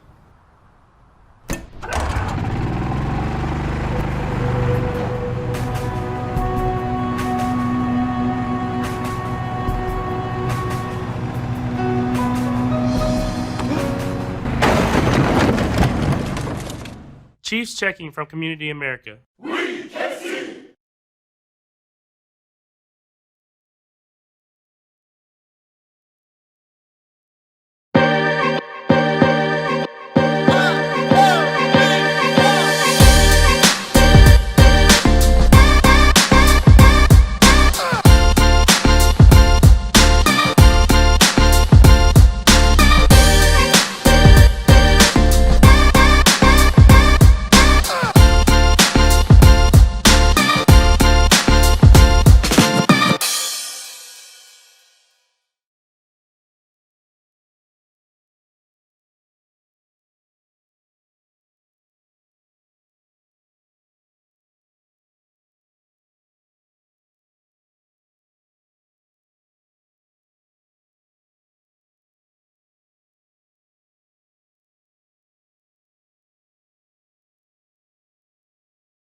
High school sports fans, Trent Green here, and when I want the latest scores and news, there's only one place I go, 810varsity.com. Live scores, features, brackets, and even watch games live on the laptop, phone, or mobile device. Watch the Lee Summit, Blue Springs, and Park Hill schools, Blue Valleys, Olathes, Rockhurst, Miege, Lansing. The list goes on into Missouri and Kansas. And playoff broadcasts too, plus top 25, awards, and more. Check it out now, Kansas City's home for high school sports, 810varsity.com.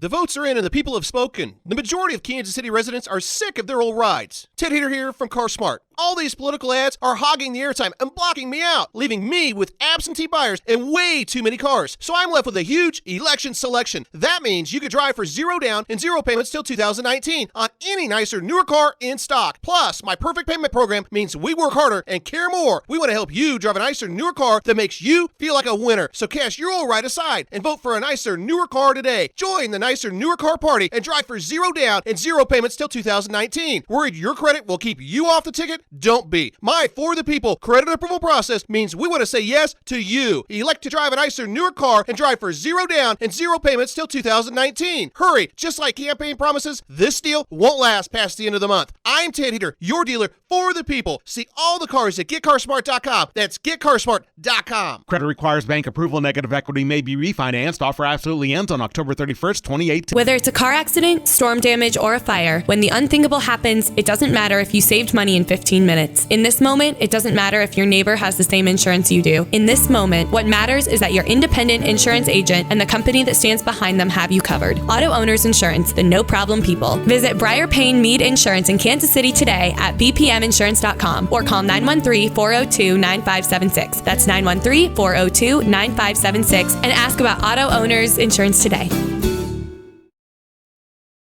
Bob Hamilton Plumbing, Heating and AC. Call 888-4BOB. Remember 913. Fall is in the air, Kansas City, and that can only mean one thing. Bring out the Five Farms Irish Cream. The newest release from our friends at Holiday Distillery, Five Farms is the perfect way to celebrate the changing leaves in chilly autumn air. You can add it to coffee, cocktails, hot cocoa, but let me tell you, it's spectacular on its own, served up straight or on the rocks. So what are you waiting for? Visit 5farmsirishcream.com and follow Five Farms on Facebook, Twitter, and Instagram for signature recipes and more. The High School Football Game of the Week halftime show is brought to you by the Sports Medicine and Performance Center at the University of Kansas Health System and A&B CarStar. First has 5. Welcome back to the halftime show. Sports Radio 810 WHB, taking you around the metro area. Our game of the week is at halftime. Raytown with a little bit of a surprise, leading North Kansas City 21-20. We'll get you back to Tim Spurl and Jeremy Crabtree. Right now, we want to roll through the metro. Starting on the Missouri side, Park Hill on the road, trailing Blue Springs 17-13. Good battle we talked about in the pregame show. Well, it's tough to beat Blue Springs on the road. They just lost.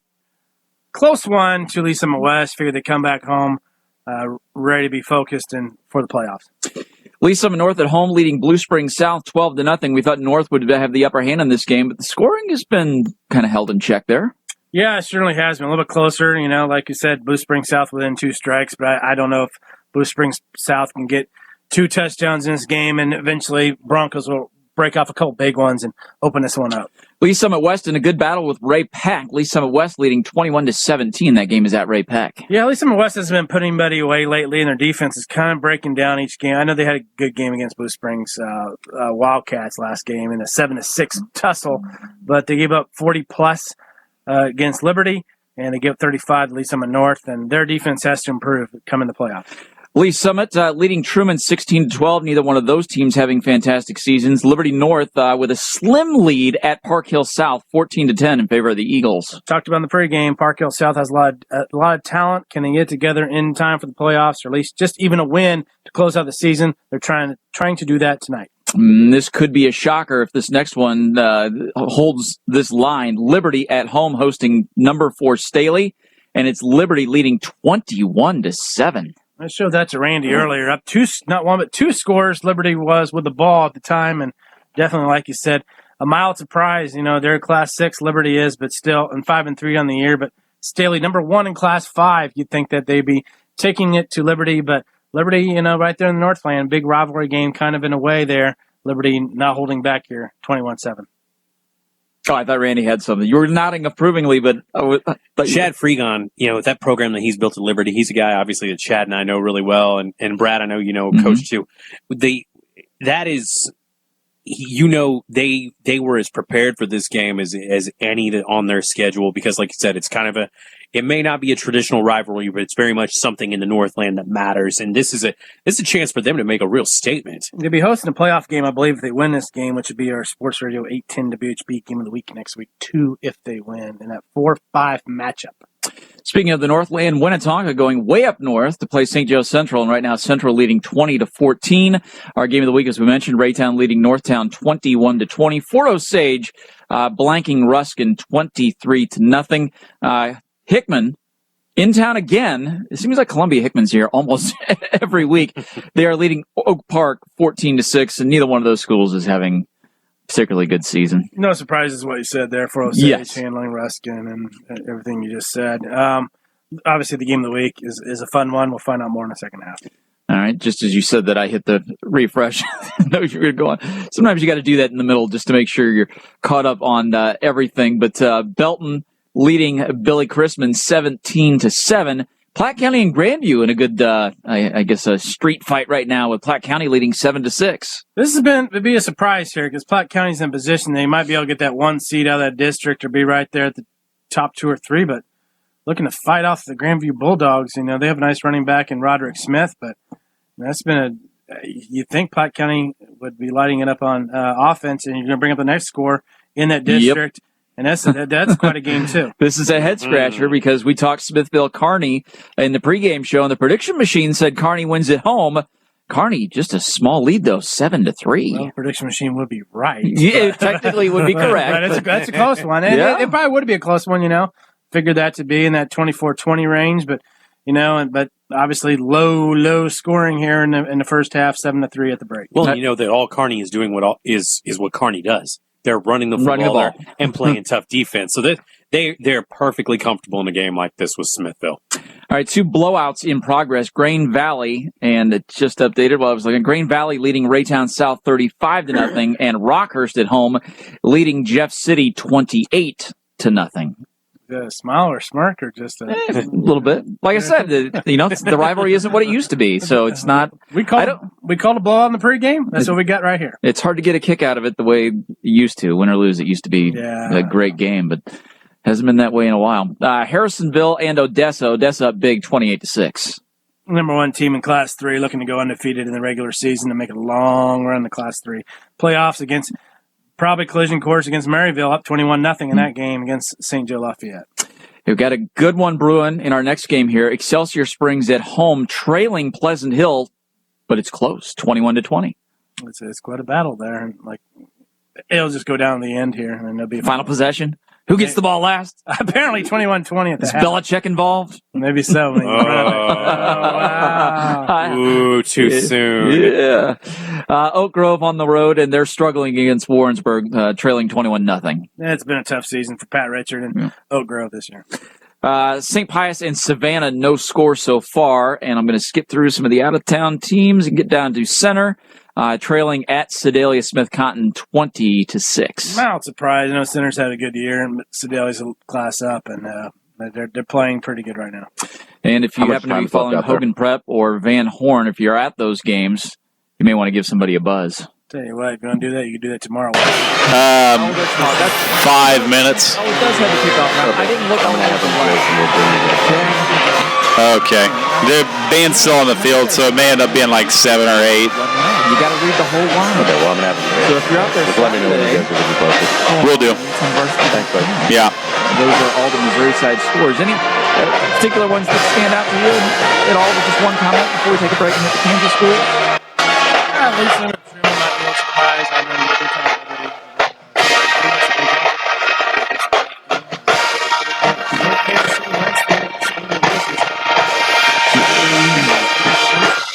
City be hosting. Whether it's a car accident, storm damage, or a fire, when the unthinkable happens, it doesn't matter if you saved money in 15 minutes. In this moment, it doesn't matter if your neighbor has the same insurance you do. In this moment, what matters is that your independent insurance agent and the company that stands behind them have you covered. Auto Owners Insurance, the no-problem people. Visit Briar Payne Mead Insurance in Kansas City today at bpminsurance.com or call 913-402-9576. That's 913-402-9576 and ask about Auto Owners Insurance today.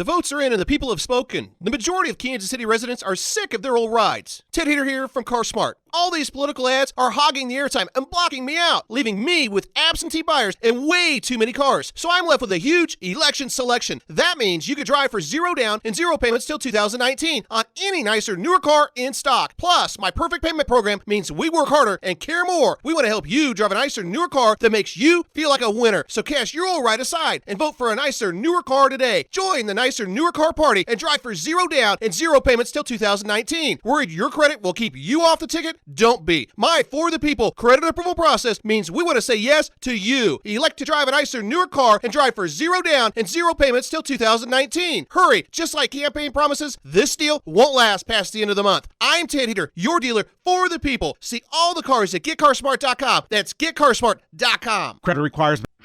High school sports fans, Trent Green here, and when I want the latest scores and news, there's only one place I go, 810varsity.com. Live scores, features, brackets, and even watch games live on the laptop, phone, or mobile device. Watch the Lee Summit, Blue Springs, and Park Hill schools, Blue Valleys, Olathes, Rockhurst, Miege, Lansing. The list goes on and on into Missouri and Kansas. And playoff broadcasts too, plus top 25, awards, and more. Check it out now, Kansas City's home for high school sports, 810varsity.com.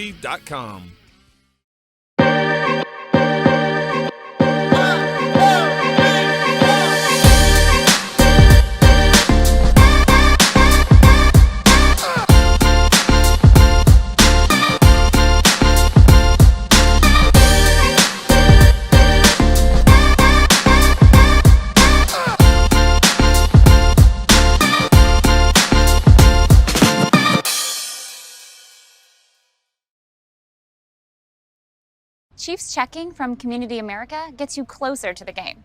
Is there any better way to get closer? Hey, man. Go long.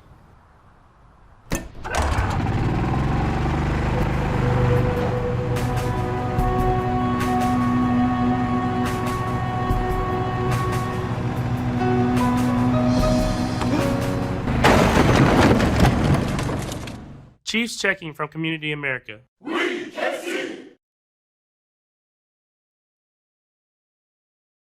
The votes are in and the people have spoken. The majority of Kansas City residents are sick of their old rides. Ted Hater here from CarSmart. All these political ads are hogging the airtime and blocking me out, leaving me with absentee buyers and way too many cars. So I'm left with a huge election selection. That means you could drive for zero down and zero payments till 2019 on any nicer, newer car in stock. Plus, my perfect payment program means we work harder and care more. We want to help you drive a nicer, newer car that makes you feel like a winner. So cast your old ride aside and vote for a nicer, newer car today. Join the nicer, newer car party and drive for zero down and zero payments till 2019. Worried your credit will keep you off the ticket? Don't be. My For the People credit approval process means we want to say yes to you. Elect to drive a nicer, newer car and drive for zero down and zero payments till 2019. Hurry. Just like campaign promises, this deal won't last past the end of the month. I'm Ted Heater, your dealer for the people. See all the cars at GetCarsmart.com. That's GetCarsmart.com. Credit requires bank approval. Negative equity may be refinanced. Offer absolutely ends on October 31st, 2018.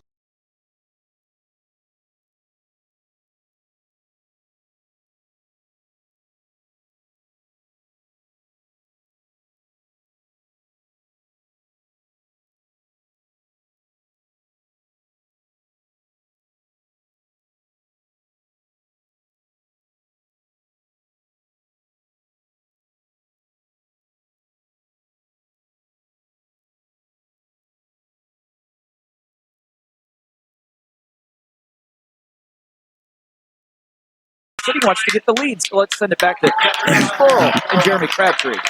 Thanks a lot, guys, and welcome back to North Kansas City. And like you guys mentioned, a 21-20 lead for Raytown at halftime. And Jeremy, we talk about obviously the two big names coming into this one. Obviously, C.J. Price and the numbers that he's put up. And on the other side, Joe Campbell and what he's done so far this year. And in that first half, C.J. Price, obviously some pretty good numbers, but a little bit deceiving for C.J. Price. Had a lot of yards in that first quarter. I think he was around 170 rushing yards in that first half. But again, most of that yardage came in the first quarter. In that second quarter, looked like Raytown kind of figured it out. They did. They started winning more one-on-one battles, and they made some adjustments. They brought their defensive backs up to the line of scrimmage, and they made some tremendous open field tackles. And interestingly, Northtown tried to run more toward the perimeter and horizontally versus straight at them. They've had more success when they're running right at this Raytown defense because they're bigger and stronger. But when they run horizontally, that disallows this quicker Blue Jay defense to rally to the football. And you got to give Chase Frank and Tim Cashier a lot of credit. They've made a lot of really good open field tackles tonight. Yeah, 22 carries in that first half for C.J. Price, $171 on the nose and 2 touchdowns. And on the other side, for Joe Campbell, meanwhile, the opposite was true for this Liberty offense. They started slow, but then that second quarter, they exploded behind the arm of Campbell. 9 of 16 in that first half. 223 yards, obviously a pair of touchdowns through the air. Also had a rushing touchdown for their first score of the night. But Campbell, he got into a rhythm there near the end of the first half. No question, and a rhythm where he just continued to kind of click on all cylinders. They got him going with the quick hitches, 3-step drop, 1-step drops where they're throwing it to spots. But once they got him going that way, that opened up other areas of the passing game. They were great with the screen game, throwing the ball out of the backfield to the running backs and doing a lot of positive things on that way. And also, kind of deceptively, he's made several key runs to extend drives and scoring drives. So Joe Campbell, to me, I honestly, and it's still early, but I think he's outplayed C.J. Price so far. Hey, just a reminder that Sports Radio 810's coverage is brought to you by the Sports Medicine and Performance Center at the University of Kansas Health System, A&B CarStar, and Papa John's. Speaking of Papa John's, don't miss out on their Pizza Fan Challenge. Now through Saturday, Raytown fans can use online promo code 810 Raytown Blue, and North Kansas City fans can use 810 NKC Hornets. At papajohns.com, you'll receive 30% off your order. 10% of that goes back to the Booster Club. The team with the most online orders will receive an additional 10% Booster Club donation. Better ingredients, better pizza. Papa John's. And Raytown will have the opportunity to touch this football first coming out of the locker room. And it's going to be a big defensive opportunity for North Kansas City. Again, Raytown got into a rhythm there near the end of the first half. The Hornets are the ones that have got to start finding the stops. Yeah, they do because we talked about finding ways to just get 3 or 4 stops. Fortunately for the Blue Jays, they found 2 or 3 stops in that first half. The Hornets haven't, and they've been gifted great field position. Blue Jays have not had great field position, and North Kansas City's defense has just not been able to find a way to get off the field. So it's going to be interesting to see what adjustments were made at halftime. Do they find? Does North Kansas City decide to bring more pressure on Joe Campbell? Because they really haven't put pressure on him from other than the defensive line. Do they bring safeties? Do they bring linebackers? Interesting to see what adjustments Coach Douglas and his staff made at halftime. North Kansas City will kick off left to right in the second half. Raytown will move right to left across your radio dial, across your computer screen. If you're watching us at home, Calderon's kick is a high, short kick that Key is going to let hit in front of him, take on one hop near the 5-yard line. He's going to angle towards the far hash mark, and he's going to get blown up at the 11-yard line. That's great open field tackling by the special teams there, because you're right. Key's one of those explosive playmakers. Once he gets going up the field, he can go. Nice open field tackle. So here comes that offense that started to get rolling in that second quarter. 2 long touchdown passes from Joe Campbell, an 84-yarder and a 55-yarder on a screen pass to Messiah Miller. The 84-yarder went to Devontae Key. And again, already Campbell up over 220 yards through the air. He's going to open this drive with 4 receivers to the left side and 1 receiver, Hudson, to the right side. Looking left, Campbell is going to run it. A draw play. He's got a block across the 20, skips to the 24-yard line.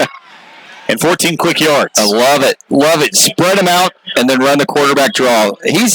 There's something about him, Tim. He just has this moxie about him that I'm tough, I'm strong, and I'm going to be able to make good plays. He just makes key plays at key times, and right there, first down, spread him out, going to run the quarterback draw, big yardage, big game. Coach Minich said his quarterback lives in the weight room.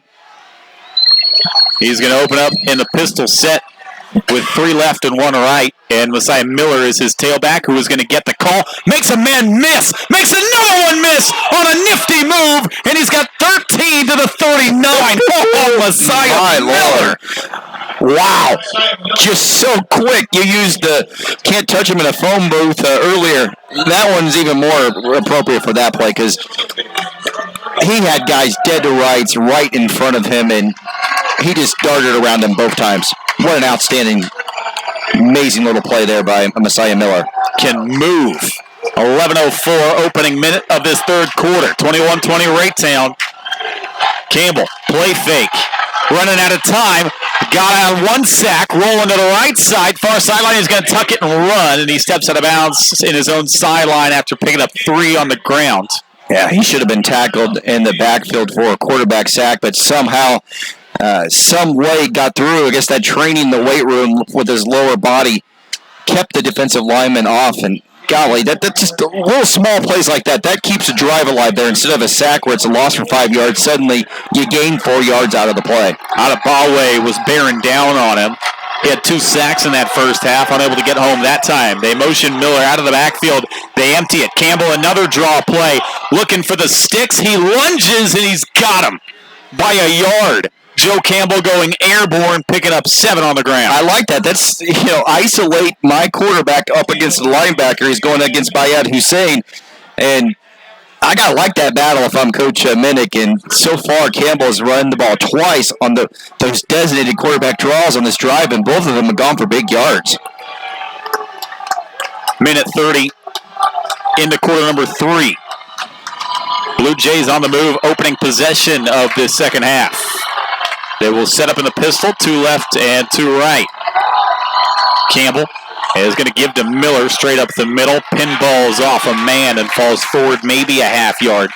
You know what this running game suddenly does? If you have Joe Campbell running the ball, Messiah Miller running the ball, that's going to create more one-on-one matchups with your defense against your defensive backs and the receivers, because they've been doubling up Desmond Hudson, the Iowa commitment, for most of this game, rolling a safety over. You can't do that if you've got a quarterback suddenly running the ball very effectively. They targeted Hudson 3 times in that first half. He only caught 1 pass for 13 yards. Empty formation. Campbell looking left. He's going to fire. Connect to Hudson on a screen pass. Weaving in and out, picking up 4 yards on the screen, maybe 5 as he stretches near the 45-yard line, but they're just trying to get the ball into his hands. I like that, though. Try to get your playmaker involved some way, somehow. Nice tackling, though, by this Hornet defense. They've missed a lot of open field tackles tonight. They did not miss on that play.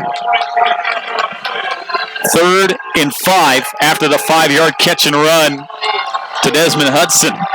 And they're going to go empty formation once again. Hudson's going to be wide to the right side. Key wide to the left. Campbell is going to run a quarterback draw again. Picks up 1 block. Lost the football on the hit. And North Kansas City's got it. Ball came out. I think he may have hit his own man. I think you're exactly right. That is exactly what happened, Tim. As he scooted through, one of his offensive linemen somehow got banged up with him. And wow, that just fell to the ground. Was that Daniel Joyner that came up with the fumble recovery? Yeah, it's got a touchdown catch and comes up with a huge fumble recovery. That's an unforced error because Joe Campbell was going to get the first down. Yeah, had the first down, then his lineman got pushed back into him by a North Kansas City defender. Ball came out. Hornets back in business. And now they're whistled dead. And we're going to have another offsides call. As the early indication. And yeah, there's your offsides against Raytown. That's the 3rd time we've seen Raytown come off sides in this game. And silly little mistake. It's just, you got to be smart. You can't give 5 free yards up, especially after you just gave the football up. And Raytown, they were cooking on that drive. But now North Kansas City back with it. Hall is going to give to Price, right side. Big hole. Lost the football himself. There's a scrum for it on the near sideline. And they're going to say that North Kansas City is able to get it. But Price that time had it stripped and had to fight to get it back. As he was running through, the ball just popped loose. And very fortunate for them, it looked like the ball maybe rolled out of bounds. They were two Blue Jay defenders right there, ready to pounce on it. And that's one thing you don't see C.J. Price do very much. They do not fumble the ball. He doesn't fumble the ball for all the carries that he has this season. They are to the Raytown 43. Hall is going to play fake, run left. He is going to get swarmed in the backfield. There is a flag down in the backfield. Hall lost about 5 on the keeper, but we'll see what the flag is. It came in the backfield. Was he held, or maybe he grabbed a face mask? Because it was right there. Could be either, yeah. It's right there where you couldn't quite tell. But it was Aubrey Martin. Yeah. It's going to be the one that's a face mask. Yeah, 5-yard face mask. I think Aubrey Martin just clipped it. Yeah. That's what the call's going to be. That's unfortunate because he had made a heck of a play right there. Fortunately for Raytown, though, they had Hall 4.5 yards deep in the backfield. So after the 5-yard incidental face mask penalty, it's going to be 1st and 9.5 yards. So North Kansas City ends up getting half a yard out of it. They're going to send Brown in motion. Hall is going to keep it, running right side, makes one man miss at the near hash mark, falls forward to the 31-yard line. And that's going to be 11 yards and a first down. That's some nifty running because he honestly should have been tackled for just a couple yards gain, but was managed to cut up and then cut up again, run through arm tackling. That's support tackling also by Raytown. But Brandon Hall did a nice job of getting a first down on that run. Had ourselves a drought of scoring in this game. But North Kansas City on the move from the Raytown 30, 8:15 to go third quarter. Hall still in at quarterback, sends Brown in a deep motion, is going to give to C.J. Price left side. Great blocking. Price a stiff arm, still going far sideline 20. C.J. Price is run out of bounds, and he airs over the wall over there. He hops right back Superman up. Over there. What a great play. Offensive line, left side of the offensive line. Vondre Lewis, left guard. Killer block, set up a huge hole for C.J. Price to run through, and he just did the rest there. I mean, you're right, he did, as he was getting shoved out of bounds, hurdled the fence, and that fence is, about 3-4 feet tall. This guy is a freak. That's no problem. 1st and goal to the 5. C.J. Price running the short hurdles over here. Hall is going to give to Price, making one man miss, and then getting bottled up at the line of scrimmage. That wasn't a short hurdle, Tim. That's a high. That's a pretty tall gate or fence over there. 2nd and goal off the 5-yard line. Yeah, that might be the most impressive thing he's done tonight because, those watching on video, I know they caught it, but those listening to us on the radio, it's hard to justify how cool that was. That was pretty awesome. Price zeroing in on 200 yards rushing. Also has 2 touchdowns to his name tonight, both on the ground. Hall sends a man in motion to the right side. He's going to keep it running left. Picks up a block from Price. He's to the sideline. He's in the end zone. Now a flag flies late. I think they're going to get Quentin Constantino with a hold on the perimeter. And to me, it looked like it was pretty blatant. Price had a knockout block on the perimeter. But for the second time tonight, we might see a North Kansas City touchdown get called back. And we will. A hold. And it was blatant. Constantino got beat on the play. I think it was against Javon Mosley, the number 37 defensive lineman there. And Constantino just grabbed him as Hall ran by. You can't do that. And unfortunately, as you said, that wipes touchdown number 2 off the board here. That one called back in the first half. They came up empty on that drive. And now it's going to be 2nd and goal from the 14-yard line. They're going to give to Price, left side on the stretch play, and he is roped down at the line of scrimmage. Turned back by Josh White, the senior linebacker. Josh White, that's form tackling to perfection. That's how you take down a 6'2", 220-pound running back that's got 300-yard game average. That was a great open field tackle because if Josh White doesn't make that tackle, he's in the end zone easily. But nice open field tackle. Wow, sets up a 3rd and long now. 3rd and goal from the 14. 21-20 Raytown, 6:40 to go, 3rd quarter. North Kansas City threatening. They're going to run with Hall, is going to give to Brown, breaks one tackle, and he's going to get swarmed back to the 22-yard line. Oh, a flock of Blue Jays around him, and now it's 4th and forever. And the leader of the pack was Dallas Glenn. Had not called his name all night long, but number 94 unblocked on the play. They were trying to zone read, made the wrong read, and Dallas Glenn came through with an outstanding, just tremendous open field tackle. Wipes a touchdown off the board, off the penalty, and suddenly now Northtown has to try a field goal. Calderon has not made a field goal this year. 0 of 2. This is going to be off the left hash. It is going to be a 39-yarder.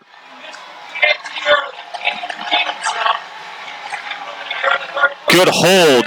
This kick on the way has the distance. It is wide left. Calderon pushed it. And that's this huge turn of events. Because that goes down, that goes down as one of those holds. Yeah.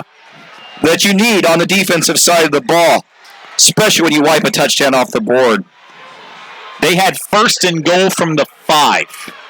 They go backwards. It was 4th and goal off the 22. The hold call, the loss of 6 or 7 there on that give to Brown. They were trying to get him around the edge. And it was interesting, Price didn't touch the ball on those key plays. The last 2, right. Yeah. The last 2 key plays of that drive, they went away from their bread and butter.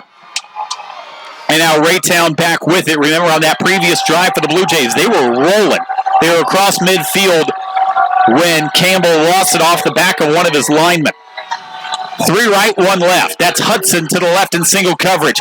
Pressure coming from the backside. They set up the screen for Miller. Miller's got blocks, flag flies as he scoots across the 25 and his gang tackled near the 29. But that's going to either be a hold or a block in the back. It's probably all of the above because Hudson did both on the play. He held initially as he was trying to get the block, and then he shoved the defensive back in the back. And that was well played, well executed up until Hudson did. There's a man for North Kansas City down. Pick your poison on that play right there. Yeah, I will say outside of that, though, they ran that screen 3 or 4 times tonight. They run it beautiful. Well, and it's a great counter to this North Kansas City pressure because they're bringing it because they're doing everything they can to get to Joe Campbell, and they're not doing it. I mean, they were early on. They were getting to Joe Campbell with just their 4-man, 3-man rush, but they've not been doing it. And the great counter to that, to keep those guys honest, is to run the screen passes. And anytime you can get the ball into Miller's hands, he's been very effective on those screen passes. It's a great play call. Unfortunately, it's going to get wiped out because of Hudson's penalty. What I think is the most...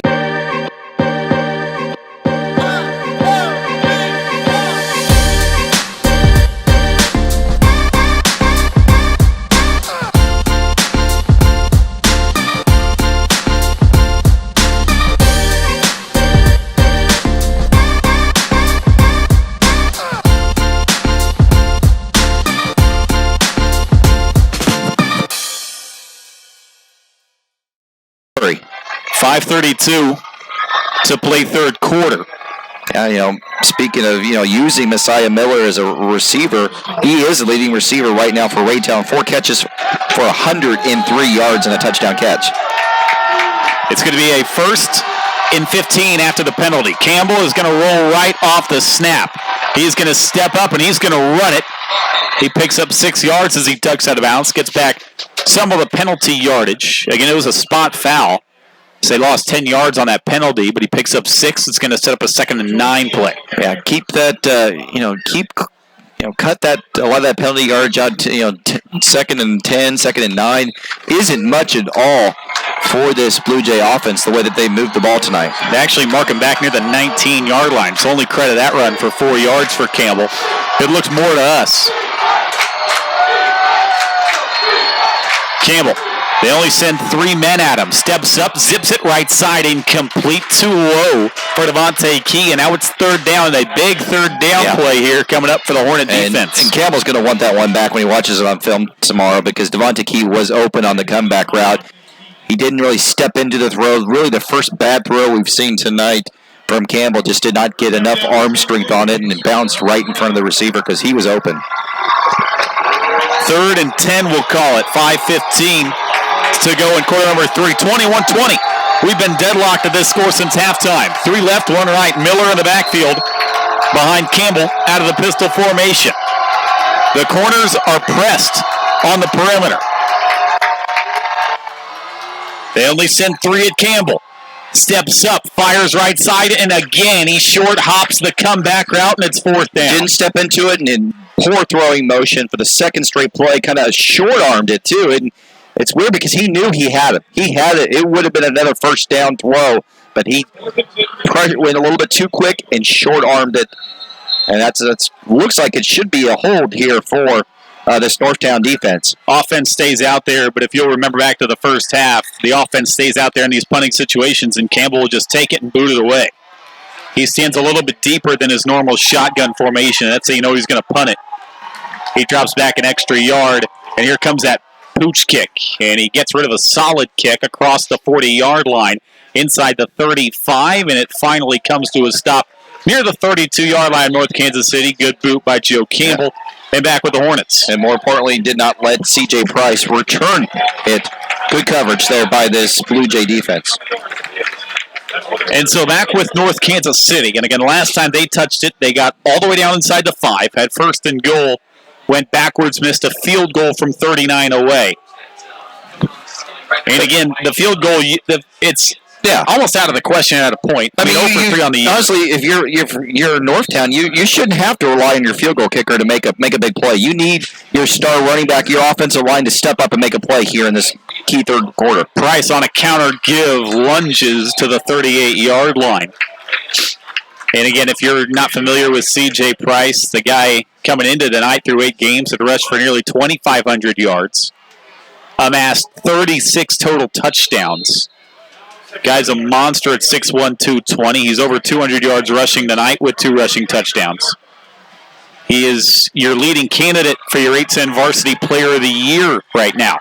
Well, and he's got to get used to running against tougher defenses because this is what's going to be coming come playoff time. He goes straight up the middle, lowers the shoulder, runs over a man, and falls forward right at the first down sticks, and it looks like he got it by the nose of the football. And no matter who they face in the playoffs, he's going to have to step it up and run more physical against some of these tougher defenses. And, we've seen this a little bit tonight, that he's been bottled up. Yes, he's got 200. That's crazy to say he's got 200 yards, but he's been bottled up a little bit more in this about halfway through this second quarter to this point. Remember, he had 80 yards, almost 90 yards rushing in the first quarter. First quarter, right. 27 carries, 213 yards. On a 1st and 10, they're going to option pitch it near side. A whole lot of running room for Hall as he sidesteps one, spins forward to the 47-yard line, 10.5 yards, and they're going to move the chains. I like that play call. Run the option where you fake it up the middle. Everybody from the Blue Jays defense bit on that play and pitched it out to Hall. Hall's been a nice little compliment. He does have some nice wheels, and he's had a good night other than fumbling the ball early on that led to a Blue Jay touchdown. But he's had a good night, and he's a nice speed complement to C.J. Price's power running attack. Matley is going to give to Price, going straight up the middle, a stiff arm on his feet, spinning across the 35. 14 real hard yards for C.J. Price. Offensive line on this drive doing a much, much better job of winning the point of attack, pushing the Blue Jay defensive line back. Left side of the ball, offensive line, Quentin Costantino and Vondre Lewis. Tremendous job there. Price didn't get touched until he was almost 8 yards into the defensive backfield. Now Price starting to zero in on 250 yards rushing tonight. Matley, pistol snap, is going to give to Hall. Stutter step, lunging to the 30-yard line. 4 yards on first down. Matley, by the way, has thrown one pass tonight, and it went for a touchdown. It worked. But, I mean, this is the offense we knew we were getting into tonight. They love to run it. Good luck stopping us. They've done it very well tonight, but they still trail 21-20, 2:50 to go third quarter. Three receivers in the formation. Matley sends Hall into deep motion. He's going to give to C.J. Price, lowering the shoulder, turning his feet to the 22, and a first down. Again, nice job of blocking up front by the offensive line, going over right side there. Samuel Glover and Kenny Stone doing a nice job on the right side there. Haven't called their names tonight. It's mainly been behind the left side. It's easy pickings. If C.J. Price can go 5 yards without being touched, I'd take that all night if I'm Coach Douglas. North Kansas City has come up empty on 2 red zone possessions tonight. They're sitting at the edge of the red zone near the 22-yard line. They're going to give to Price. Left side, trying to get to the edge. Turn on the burner. C.J. Price spun inside the 10-yard line. It's going to be first and goal, Hornets.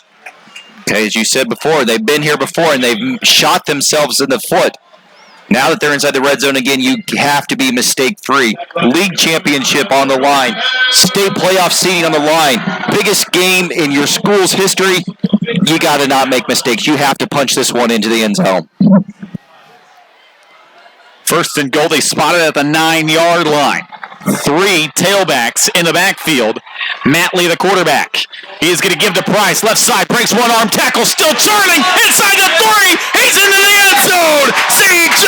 Price, number 3 on the ground tonight. For big number 10. And North Kansas City is back on the high side. You're right. This offensive line, again, left side doing what they do best. Just dominated the point of attack. And C.J. Price doing what he does best. Scooting, making smart reads, and then turning on the Jets when it counted. That's a big touchdown run for this Hornet offense. Offense stays on the field. Again, 26-21. They want to make it a 7-point game with 1:49 to go in the third quarter. The kicking game has been an adventure, to say the least, all night. The offense stays out there. Hall in motion. They're going to give to Price. Left side, lowering the shoulder, burning into the end zone. Oh, C.J. Price showing the power that time. And it's a 7-point lead for the Hornets on your Sports Radio 810 High School Football Game of the Week. Dude, we got to come back and read this score. High school sports fans, Trent Green here, and when I want the latest scores and news, there's only one place I go, 810varsity.com. Live scores, features, brackets, and even watch games live on the laptop, phone, or mobile device. Watch the Lee Summit, Blue Springs, and Park Hill schools, Blue Valleys, Olathes, Rockhurst, Miege, Lansing. The list goes on into Missouri and Kansas. And playoff broadcasts too, plus top 25, awards, and more. Check it out now, Kansas City's home for high school sports, 810varsity.com.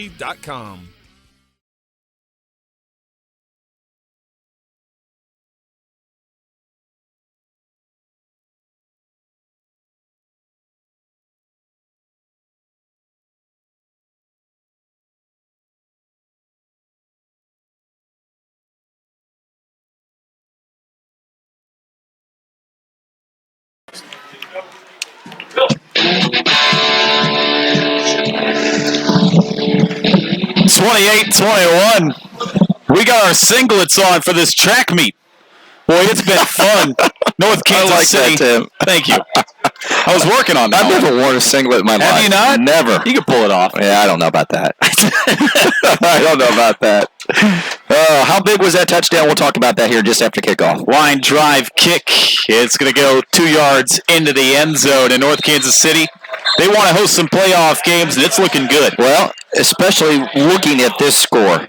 Maybe the shocker of the night. Liberty Blue Jays, the other Blue Jays in town, 31. The Staley Falcons, 7. That's top 5 Staley. 1 loss, Staley losing only to Lee Summit West, getting blasted right now by a 3-loss Liberty squad on the road. And that has huge playoff ramifications. We'll talk about that here in a second. But now Raytown down 7. Back with the football from their own 20-yard line. Campbell will go back to work. He's going to put Key in motion to the right side. He is going to flip it out to Key right side, and it is going to be too far behind him. Incomplete second down. And North Kansas City, they're 8-0, remember. But they're in the same district as Staley, and right now it goes off points. So it doesn't necessarily go off just record. They're behind Staley in that district. With a Staley loss tonight, a North Kansas City win, they would, without a doubt, vault the Falcons and secure home field advantage. It should. Unless there's some magic formula that we don't know about, and it's figuring out the playoffs is sometimes hard in Missouri. But I tell you what, how big would that be? Campbell on a second down, short drop, is going to flip it right side into the flat. Burks stepping out of bounds near the 26-yard line. Jaheim Burks has been utilized early and often throughout the ball game. Of course, Raytown says we got something to say about that. So there's still a lot of game here left to be played. And of course, Raytown's playing for a number 1 seed in their district right now because they're ahead over Fort Osage. I got to check the Fort Osage score, but right now they're on the number 1 line. It's a slim lead they hold over Fort O. So again, they need to win tonight as well. With the playoffs starting next week in Missouri. Here's a 3rd and 4 play for the Blue Jays. Short drop, Campbell flips it out. Miller, he's got a lot of room. He's across the 30, 35, and steps out of bounds. There was nobody out in the flat to pick up Miller, and he's able to easily scamper for a first down. Yeah, Fort Osage is up 46-0, so they're cruising. That being said, they should hang on. Yeah, they should. That being said, Fort Osage does have a couple losses, so and Raytown did beat them head-to-head earlier this season, so you got to feel good if you're Raytown that you can hold on to that spot, but worry about winning this game first and foremost right now. Quads formation. Campbell is going to zip it right side, a hitch. He completes to Hudson, turns his feet near the 43-yard line. That's 7 yards on first down. Can't complain. No, I like the play call. Got it out of your quarterback's hands quickly, and it's an easy throw because we've seen Campbell miss on a couple throws here in this third quarter. Easy throws where he started either behind the receiver or bounce past it twice on critical third down plays. That's an easy play. Get your quarterback some confidence back and get it into your Division I receiver's hands. Yeah, those last 2 play calls, they're rhythm play calls, trying to get Campbell going again. Second and short, high snap. Campbell reels it in. He's going to keep it on the quarterback draw. Has a first down, runs over a man, still on his feet, picks up a downfield block, stiff arm, and he stumbles down to the 42-yard line. What? 1 block away from taking it to the distance. He is fun to watch, Tim. That's just tremendous blocking at the perimeter, at the point of attack up front. But he's made several guys miss on that play, and he's just fun to watch, Tim. Just great individual effort. Campbell's been busy. He's accounted for all 3 touchdowns. He's starting to knock on the door of 300 passing yards tonight. We're inside 30 seconds to go third quarter. This may be the final play of the third quarter. Play clock inside 5. Campbell is going to throw to Hudson on a screen pass right side. Stiff arm to one man. He's brought down near the 36-yard line. And that should wind us down to the end of quarter number 3. We're inside 15 seconds, and unless Raytown goes quick. We're going to have a fun finish, man. Yeah. This is going to be fun. And they are back to the line with 5 seconds and now a whistle, and they stop the clock. And now they'll run it again. And, Campbell's going to go ahead and take this one into quarter number 4. 28-21. C.J. Price has got 3 rushing touchdowns. But Joe Campbell, he's not done yet on your Sports Radio 810 High School Football Game of the Week. The votes are in and the people have spoken. The majority of Kansas City residents are sick of their old rides. Ted Hater here from CarSmart. All these political ads are hogging the airtime and blocking me out, leaving me with absentee buyers and way too many cars. So I'm left with a huge election selection. That means you could drive for 0 down and 0 payments till 2019 on any nicer, newer car in stock. Plus, my perfect payment program means we work harder and care more. We want to help you drive a nicer, newer car that makes you feel like a winner. So cast your old ride aside and vote for a nicer, newer car today. Join the nicer, newer car party and drive for 0 down and 0 payments till 2019. Worried your credit will keep you off the ticket? Don't be. My For the People credit approval process means we want to say yes to you. Elect to drive a nicer, newer car and drive for 0 down and 0 payments till 2019. Hurry. Just like campaign promises, this deal won't last past the end of the month. I'm Ted Heater, your dealer for the people. See all the cars at GetCarsmart.com. That's GetCarsmart.com. Credit requires bank approval. Negative equity may be refinanced. Offer absolutely ends on October 31st, 2018. over the Chesty Lions. Olathe South 10-6 over Olathe East. Shawnee Mission North 56. Leavenworth Pioneers, nothing. So out of the quarter break, it'll be a 2nd and 3 play for the Blue Jays. And this Raytown offense, they're starting to get going. They've had no issues moving the football on this drive. But now the North Kansas City fans, they start to make some noise. Empty backfield.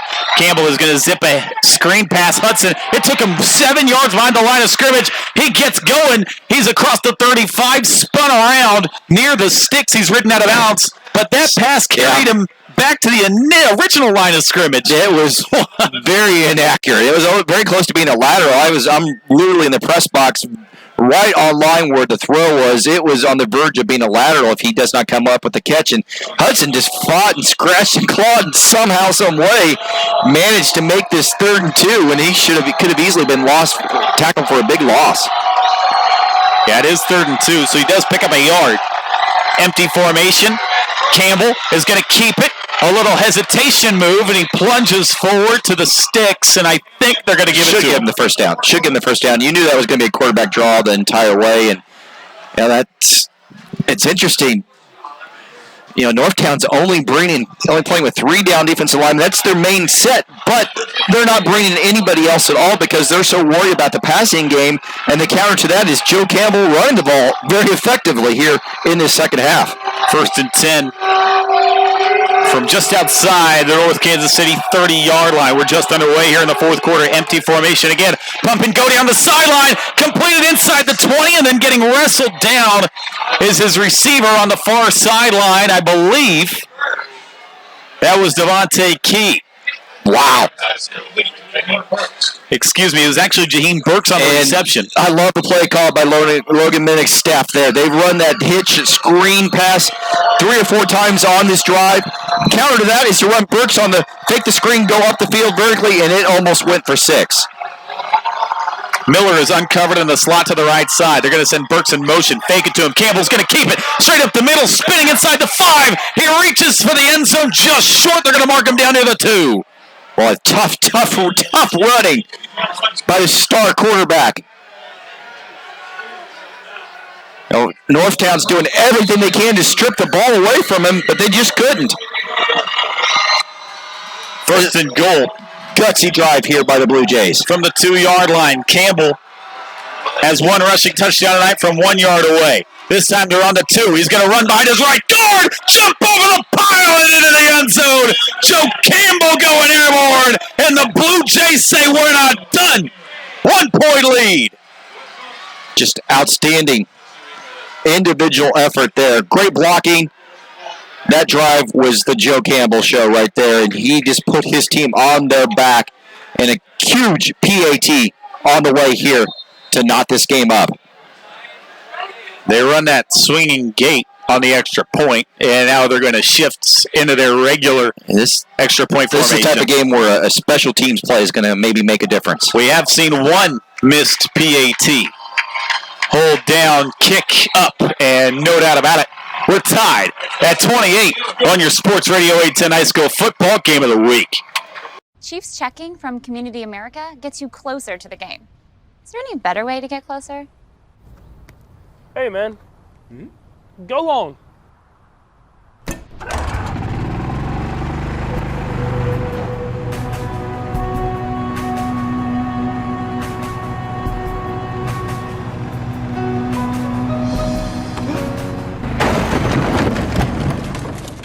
Chiefs checking from Community America.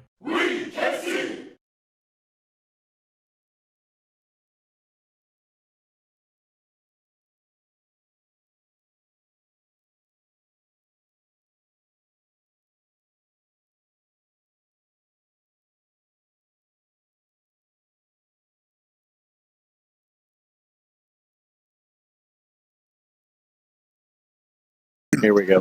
Do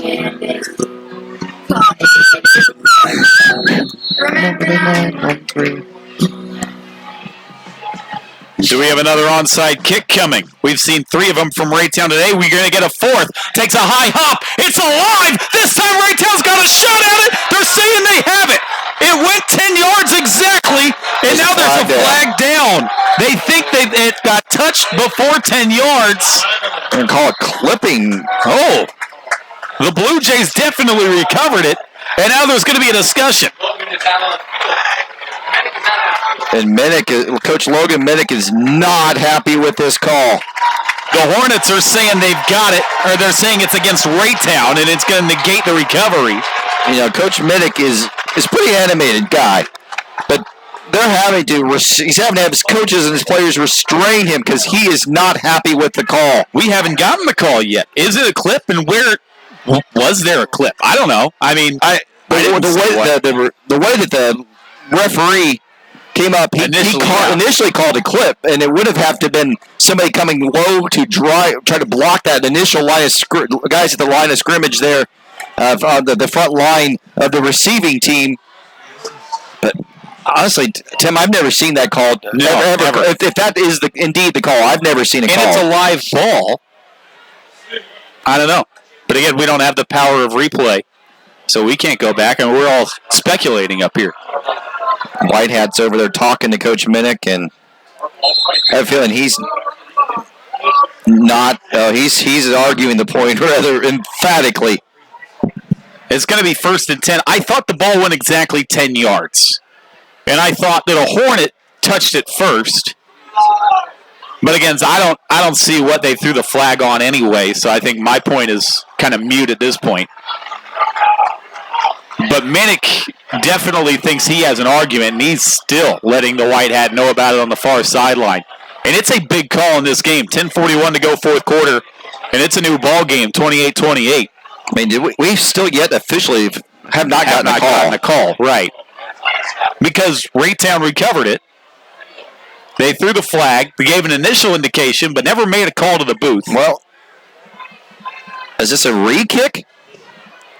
Is that because that's what could be the discussion? Because suddenly now the Northtown special teams are out on the field, and now Coach Douglas is running out on the field too. And Douglas is going to meet him. Coach Minich's going to meet him in midfield. Oh my gosh! And now flags everywhere. Both coaches have come out to midfield, hot about this call, and we still haven't gotten a call. And Coach Douglas is out there too, but Coach Minich, his staff got flagged. But Coach Douglas is out there at midfield. Was out there in midfield also. Obviously, and it looks like we're going to have a re-kick after all this. Here comes the call. Maybe, I don't know.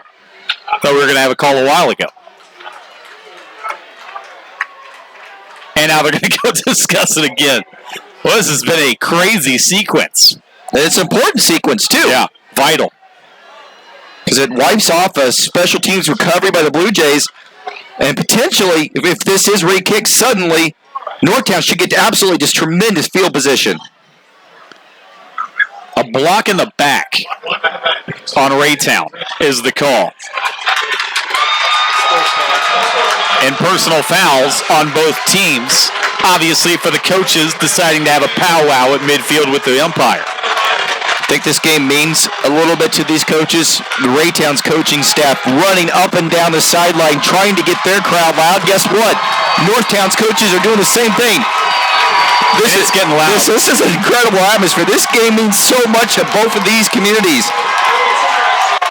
And we're going to have a re-kick after all that mess. They're going to line it up and boot it again. This time, though, it's going to come off the 30-yard line. And you got to assume you're going to kick the ball deep, right? You would assume so. But again, we've seen 4 onside kicks from Raytown already. And that time, they got the bounce. It was a well-executed onside kick, other than the block in the back. And now Minich has more words for the officials on the far side, which slows us down. But I'm with you. I think logically, the call here is to boot it deep. Because now field position is against you, kicking off your own 30. I would like, obviously we weren't watching it. You didn't get a replay. I would like to see that again. I mean, we'll have to go back and watch the tape after the game and see. I would like to see it. I can't definitively say one side or another. But again, blocking the back was the call. We got a re-kick off the 30-yard line. McCready. He is going to pooch kick this one to the near side. And Hall is going to field it cleanly. Hall across midfield, and he's dropped near the 49-yard line. Wow. So after all that, North Kansas City is right back where we thought they were going to be. Well, no, because it was going to be Raytown ball. But regardless, regardless, it's not as good of a result as possible for Northtown after what all happened there. And now you got to turn to your star running back to make a play.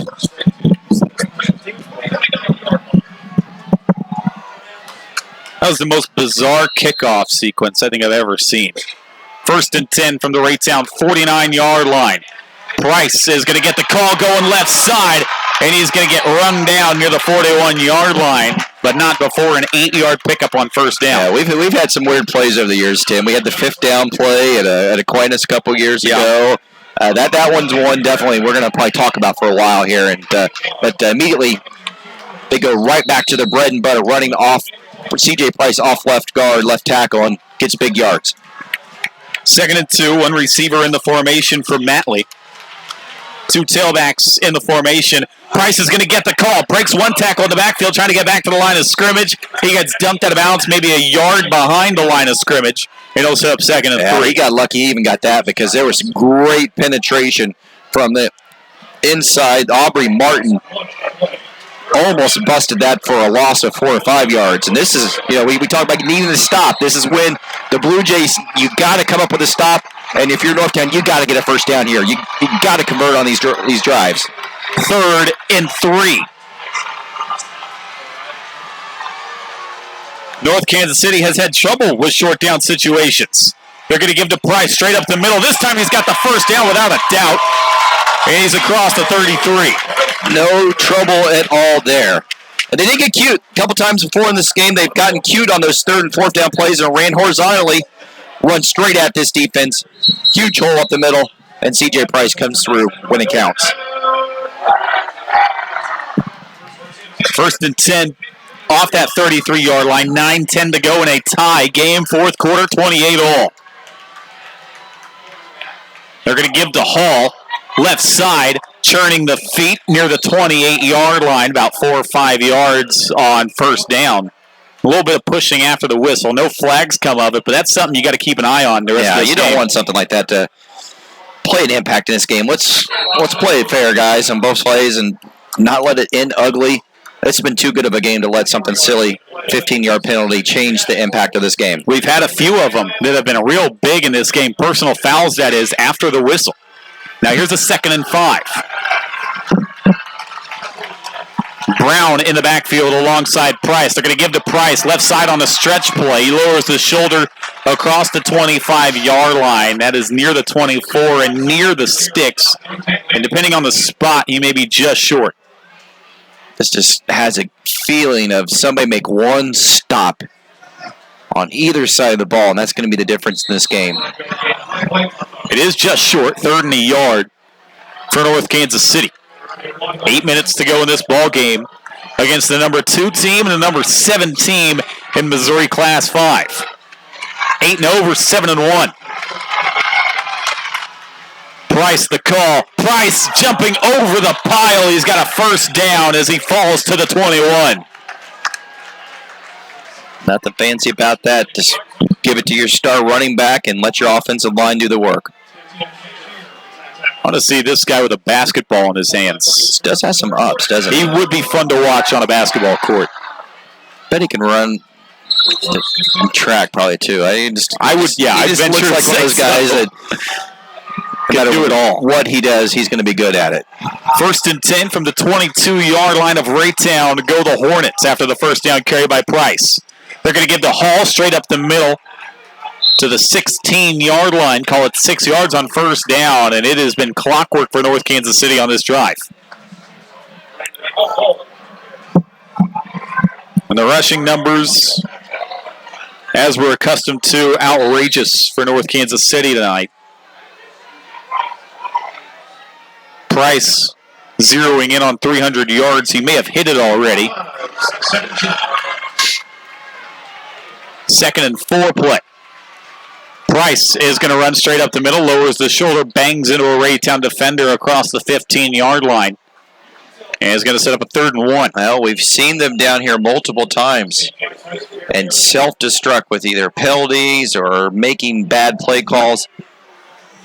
This is when you just don't get cute. Stat line for C.J. Price, 38 carries, 283 yards, 3 touchdowns. Needs a 4th. It's going to be 3rd and 1 off the 14 on the other side of this timeout by Leon Douglas. 6:22 to go, 4th quarter in a tie game, 28-28. And just a reminder,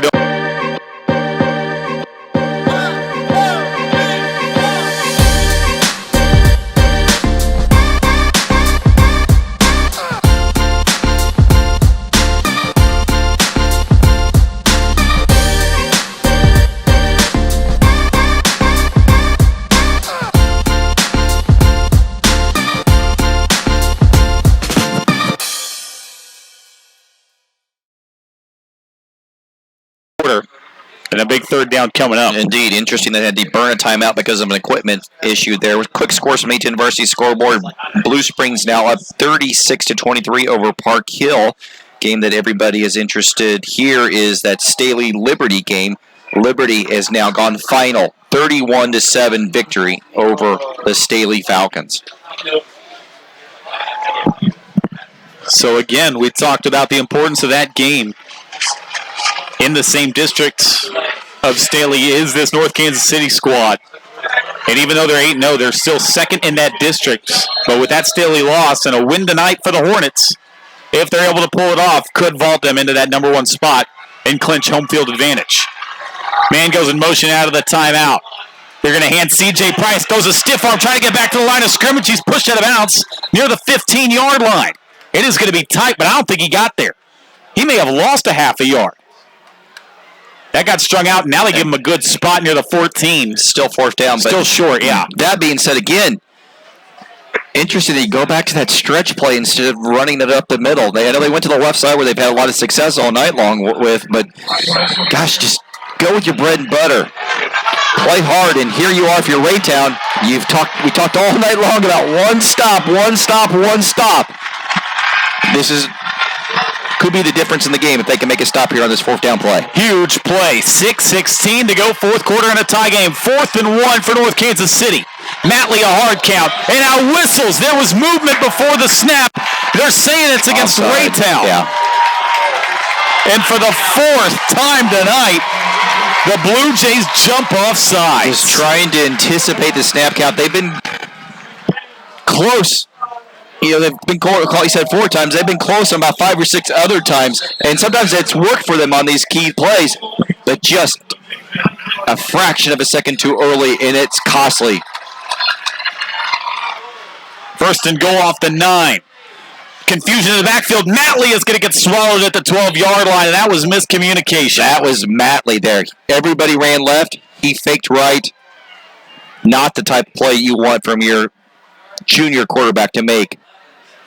Another huge red zone mistake. Twice tonight, I mentioned it on the previous drive for North Kansas City, twice tonight they have been turned away inside the red zone. And there mainly been self-inflicted wounds, whether that's holding or making interesting play calls. But right there, that's an unforced error when your quarterback runs a fake to the right and everybody on the field goes to the left. 2nd and goal. Price hops over 1, falls forward near the 9, and it's 3rd and goal. And again, Matley has thrown the ball 1 time tonight. So do you dare? You got it. I mean, what do? You haven't kicked a field goal all season long. They mark it at the 10, so you got to get 10 yards here on the next 2. Yeah, if you don't. The field goal is almost out the window at this point. They missed an extra point earlier. They missed a 39-yard field goal, so you're nervous about that. You want the offense to punch it in. 3rd and goal from the 10. 5 minutes to play. Man in motion to the left side. That's Hall. They're going to give the Price. Left side. Runs over 1. Loses the ball. Picked up by Raytown. Still on his feet. Reversing field near the 5-yard line. And then getting ducked down is the corner, Christian Johnson. The Blue Jays turn away the Hornets again. 18 fumbles by this North Kansas City offense. Number 19 is costly and might be the difference in an undefeated season. And CJ Price so good at taking care of the football. But a helmet hit the ball when he was running it through the line of scrimmage, and it bounced right up into the air, into Christian Johnson's hands. And talk about right spot, right time. Wow, what an amazing turn of events, going from potentially into the end zone to take the lead in the biggest game of your school's history to the ball popping loose and falling into the opponent's hands. This stadium is juiced. 1st and 10 for Raytown following the turnover. Campbell is going to give to Miller. Splitting defenders. Miller across the 20. Miller still going. 30. Spins off another one. Near sideline. He's got blockers. 50-yard line. A foot race. Miller a cutback. And he's wrestled down. And a late flag. Face mask. There's going to be a face mask at the end of it. And another late play, too. 2 late flags. But certainly one of them is going to be a face mask. But what an amazing effort by Miller. All heart, all drive, all big playability when it counted. Yeah, 15-yard variety of the face mask, too. Big face mask. And that's kind of a throwaway play. You hand the ball off down in those situations, thinking just trying to get the ball out of the shadow of your end zone, and suddenly, now they're in. Scoring opportunities. And you hear the roar of the crowd. That's 70 yards across the field in the Raytown stance. They're making noise. 4:33 to go, 4th quarter. Raytown, after the face mask, has got 1st and 10 from the North Kansas City 22. Joe Campbell is having himself a game, but Messiah Miller just got him here. Now it's the backup tailback Isaiah Mims, who was going to motion out of the backfield. Campbell is going to keep it on the quarterback draw. Across the 20, slides down, lost the football, picked up by his lineman. They haven't blown it down. His lineman is across the 15-yard line. How about that? We've seen it all tonight. Justin Sasser, the left tackle, number 52. Joe Campbell, he slid down. He had to be down, right, Tim? I mean, you slide down, you give yourself up. You should be down, but somehow he wasn't called down. The ball squirts loose, and Justin Sasser picks the ball up and runs an additional 5-6 yards on the play. Boy, the 6'3", 285-pound left tackle, he's elusive. On those plays, you just poke on a ray. You don't fumble the football. It's been crazy from North Kansas City. We're not done. 3:29 to go, 4th quarter in a tie game, 2nd and 2. Campbell is going to give Miller. Got blocking. He's inside the 15. Turns his feet to the 10. It's going to be 1st and goal, Raytown. Well, if you're Raytown, do you take the foot off the gas a little bit? You go, no? I mean, you don't want to score too early.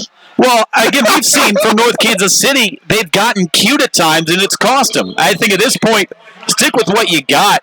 I mean, if you got points on the board, take them when you can. We've seen too many chances tonight that have come off the board, especially for North Kansas City.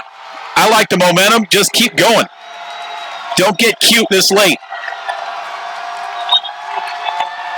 As we approach 3 minutes to go in the ball game, Campbell's got 3 to the left, and now he sends Key over there in a timeout for Logan Minich.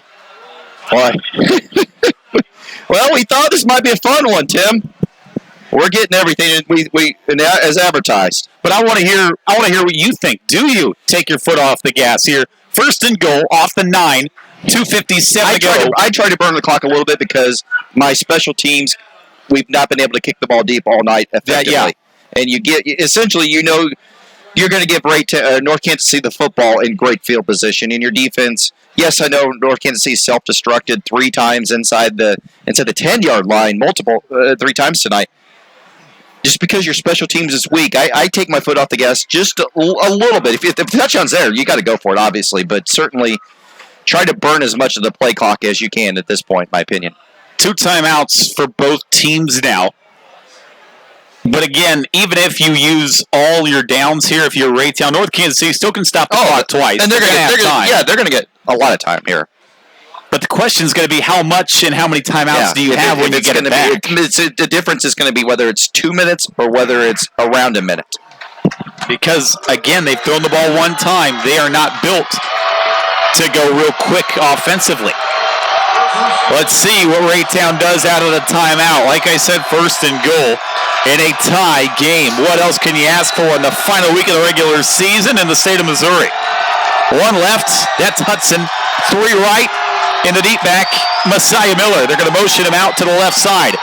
They're going to flip it to him, left side in the flat. Miller is thrown down at the 14-yard line. North Kansas City sniffs it out, and it's 2nd and goal. Daniel Joyner has been outstanding on both sides of the ball tonight. Had a touchdown reception early on, and he's made several open field tackles, and right there, he took Messiah Miller down. And that play just seemed weird from the beginning until you retrieved him. The way that Miller kind of nonchalantly motioned out there. Lazy motion. It almost telegraphed what the play was going to be. Empty backfield on a 2nd and goal off the 14-yard line. 3 right, 2 left for Joe Campbell. He's going to keep it straight up the middle. Picks up a block inside the 5. Stumbling to the end zone. Joe Campbell has got the Blue Jays on top 6. 34-28.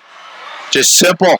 They've run it all this second half. The counter to change things up at halftime, and we're going to make Joe Campbell our feature running back. Yes, Miller got them down there with his big 70-yard run on this drive, but it was Joe Campbell that got them into the end zone with his tough running. The kid can play for me, Tim. McCready on for the extra point. A critical extra point in this game to put Raytown up 7. The kick is on the way, and out flags fly. The kick is good. Yeah, the flag's going to be the Northtown defensive players jumped over the line of scrimmage. That's a no-no. Doing anything they can to turn that kick away. And they're going to discuss it, but they should be given the option. They're going to decline it and take the extra point, just waiting on the call. Now, surely, on the kickoff, you kick it deep, right? Got to. I mean, you got to, right? And, yeah, there's the call. It wasn't just one guy. There were 2 or 3 guys that jumped over the line of scrimmage. And 35-28. We'll keep you right here. We don't want to miss a second in this last couple of minutes. 2:11 to go in the game. Quick reset. Joe Campbell. Boy, he has put on a show for Raytown. He has combined for all 5 of these touchdowns. He's thrown 2. He has ran in 3. One from 1 yard away, a 2-yard plunge, and then that 14-yarder just seconds ago to put Raytown up 7, 35-28.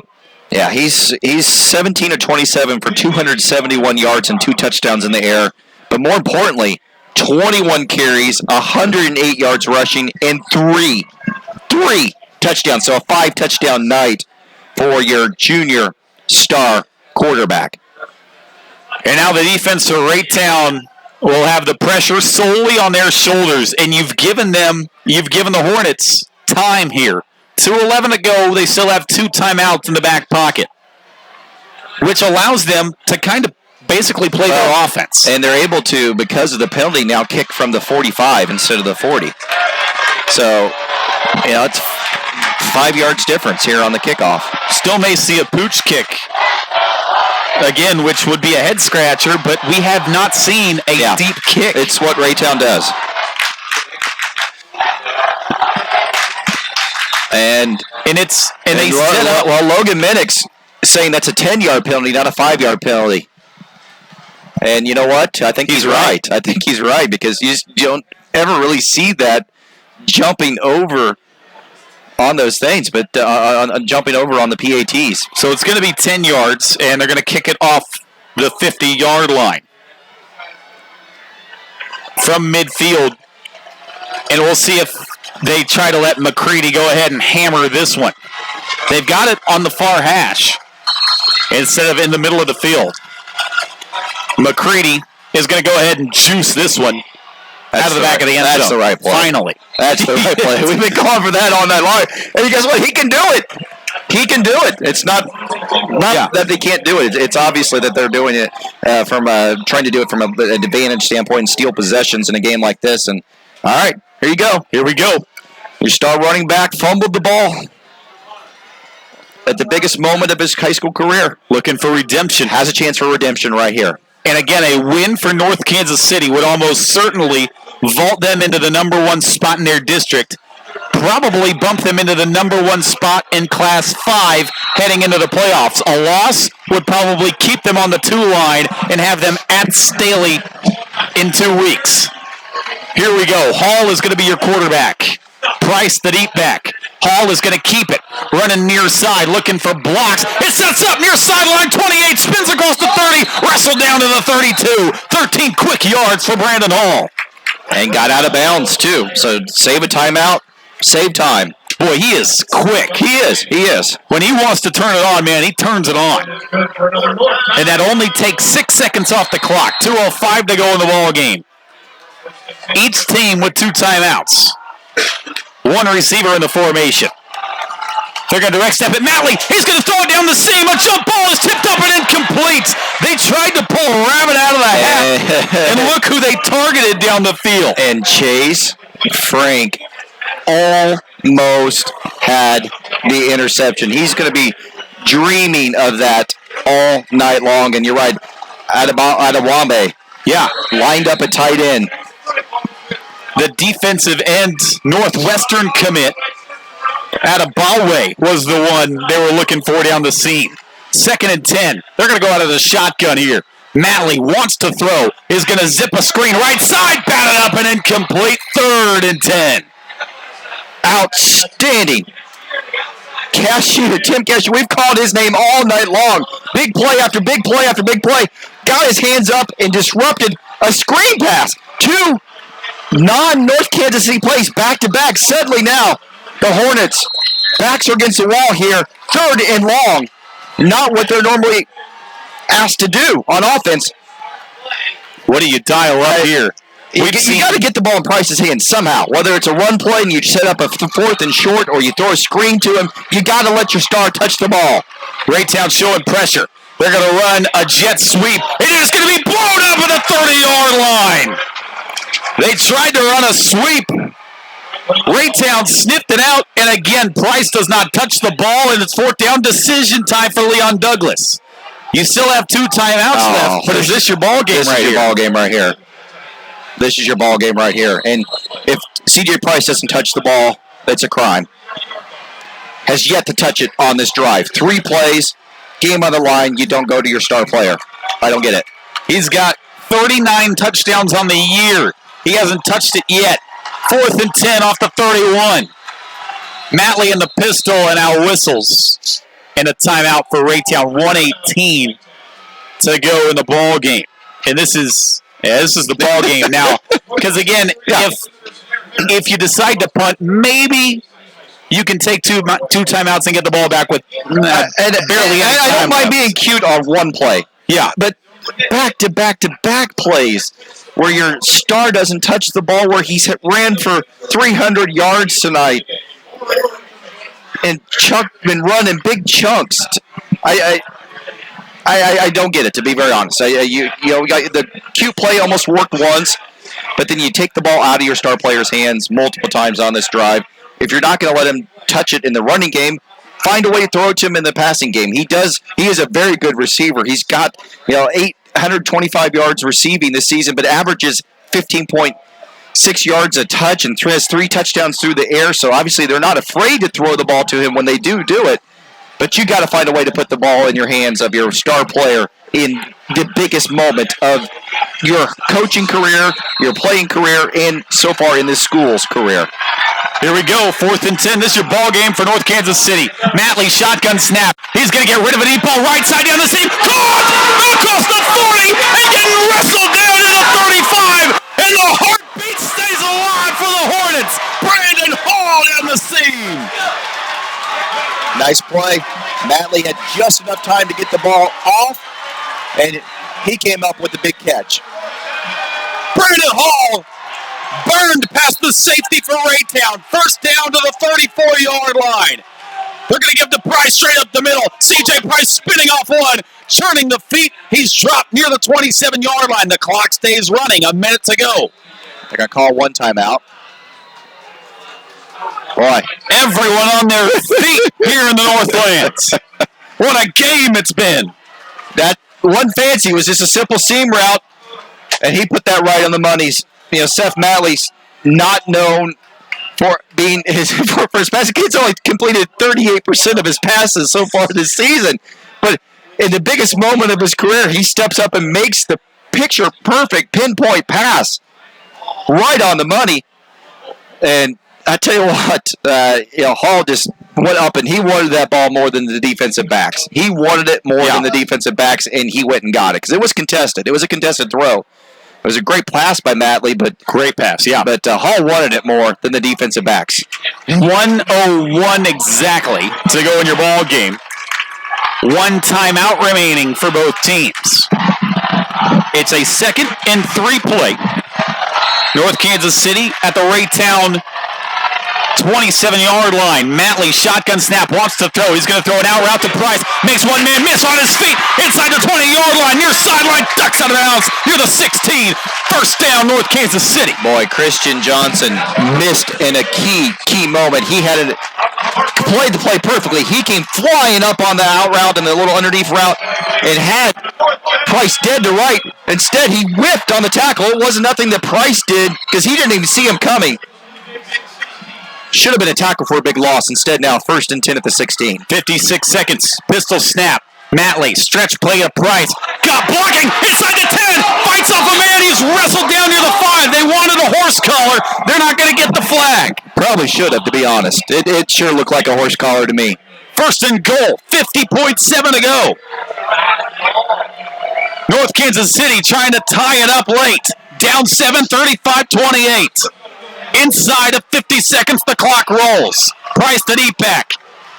They're going to give it to him. Over a man into the end zone. And all of a sudden, the Hornets are within an extra point. Is he going to go for 2? We'll see. I think they're going to go for 2. I legitimately think they're going for 2. He huddled with his offensive coordinator right immediately after it. No one else is running on the field. No one else. This is it. This is the ball game right here on this play. 42.8 to go. North Kansas City, they want the win. They have not won 9 games in a season since 1957. They're trying to do it right now. 8-0, and our whistles. And I don't think we have a timeout. Oh, no, you got to hold on to it now. The play clock did not start. The white hat correctly is trying to get the play clock adjusted because it was not going at all after the. So essentially, North Kansas City got a free timeout out of the deal. Before people second guess Leon Douglas, he has watched a missed extra point kick and a missed 39-yard field goal. So that has been a toss-up in the kicking game.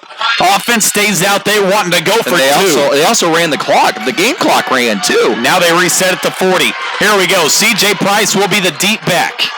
They re-huddle. But they initially lined up with 3 wide in the formation. They reset the play clock again. Now they run it. And here we go. Matley will set up in the pistol. 2 receivers to the right side, and now more whistles. And a timeout for Raytown. That's huge. Interesting. Yeah, because now you don't have timeout to use when you guys get the ball back, regardless of what happens here. So if you're Logan Minich, you're all in on this play. Yeah, so you're essentially right, Tim. You're all in. And here we go. Oh, my goodness. What a game. Well, this has been fun. And I think, no doubt, these 2 teams are deserving of being in the top 10 in Class 5. That's been proven tonight. No question. And with 2 tremendous playmakers doing things between C.J. Price, Brandon Hall, Joe Campbell on the other side, and Messiah. Just so many good players making big plays all over the place. And we're going to get a 2-point conversion to decide the game again, like we had a couple weeks back with Rockhurst and Bishop Miege. It didn't work for Bishop Miege. Will it work for Northtown here? C.J. Price has scored 4 times tonight. He's over 300 yards on the ground. He's been every bit of a workhorse for North Kansas City. Does he have one more in him? The 2-point conversion. They're going to give it to him on a stretch to the left. Looking for blocking. Gets to the edge. Lowers the shoulder for the pylon.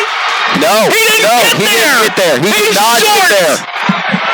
And the Raytown defense makes a stand on the two-point conversion. They turn away C.J. Price. And it stays 35-34. All night. Again, they have been out to the edge on that stretch. You're right. Every time they've run it, it's been well defended because it allows the speed of the Raytown's linebackers, the defensive backs, to get out there. Now on the flip side, you're got to think of a way to get the ball back. You're going to have to onside kick it in some way, somehow. We've seen Raytown onside kick it all night long, but now suddenly Northtown's going to have to find a way to come up with a big play. Remember, Logan Minich, he came from North Kansas City. He was the offensive coordinator here under Leon Douglas. He got a lot of what he does in the special teams game from what Leon Douglas does. So if it's not like Leon Douglas is a new man. I don't mind you going to your star running back into that play. That stretch play has not worked all night, Tim. Not worked all night long. Credit the Blue Jay defense. Yeah, they were ready. The secondary players have tackled so well for Raytown all game. And here we go. 40 seconds.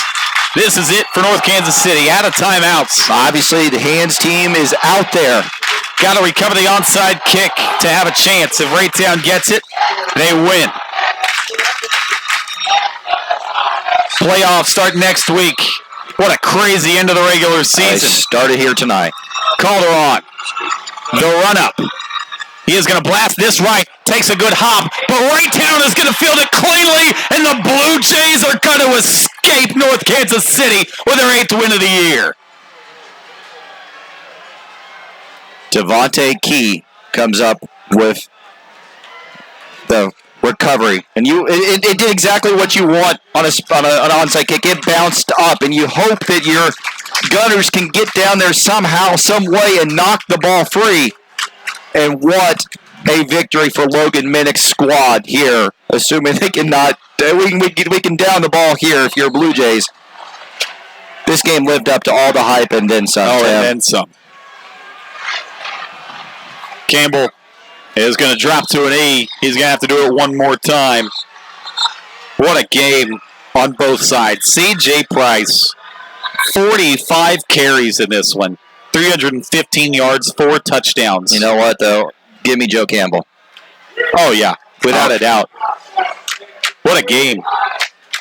17 for 27 throwing the football, 271 yards, 2 touchdowns. And you know what? This story for the Northtown squad, it's not over. I mean, it's not over. It's not over. And this now makes, I'm going to be curious to see how the numbers get crunched. And I'm assuming that Staley does stay on that one line. But again, they got hammered tonight. Yeah. And again, it's going to be a toss-up because they were tight coming into tonight. And again, it's not a win-loss thing in Missouri. And another fall to an E. It makes the old BCS formula look like it was right. Joe Campbell killed him with his legs tonight. 21 carries, $108 on the ground, and 3 touchdowns. 5 total touchdowns for Joe Campbell. And what a win for Logan Minich's squad. Last win, we've talked about all the history being broken here in North Kansas City. Raytown has not had a winning season since 1991, and now they are the Suburban White League champions. Raytown comes out to North Kansas City, and in a great game. Came in the Lions did. I mean, this is the game that everybody talked about this game. This was Northtown's chance to show everybody in the city that they're legit, and Raytown came in here. Came back. With gutsy play, gutsy defense, big moments all over the place, and pulls off a huge victory. Hey, without a doubt, though, these two teams, they are legit as they come in Missouri Class 5. North Kansas City. And look at that, Joe Campbell running over to the Raytown crowd. Getting them juiced on the far side. What an atmosphere, what a game. 35-34, Raytown pulls it out on the road. Their 8th win of the year. After starting 1-1, they are red hot. They have won 7 in a row behind the play of Joe Campbell. North Kansas City, they dropped their first game of the year. They dropped to 8-1. Good news, everybody. Playoffs is next in the state of Missouri. Oh, we couldn't be any more ready for it. It was a thriller tonight, 35-34. Again, Joe Campbell puts up 5 total touchdowns, and he outduels C.J. Price in this Hornets attack by only a point. They turned away North Kansas City on a 2-point conversion. And Raytown, they secure that number 1 seed in the district. For North Kansas City, they still got to wait, see what the voters say after Staley gets hammered. But for Jeremy Crabtree, I'm Tim Spurl. It was a fun one tonight. We're going to send it back to the studio. They got all your scores and stats. Later, fellas. No post game. They're getting ready to. They don't need us, though. Do they need us? Probably not. What's up? They need us? They usually take us. Holy cow. That's a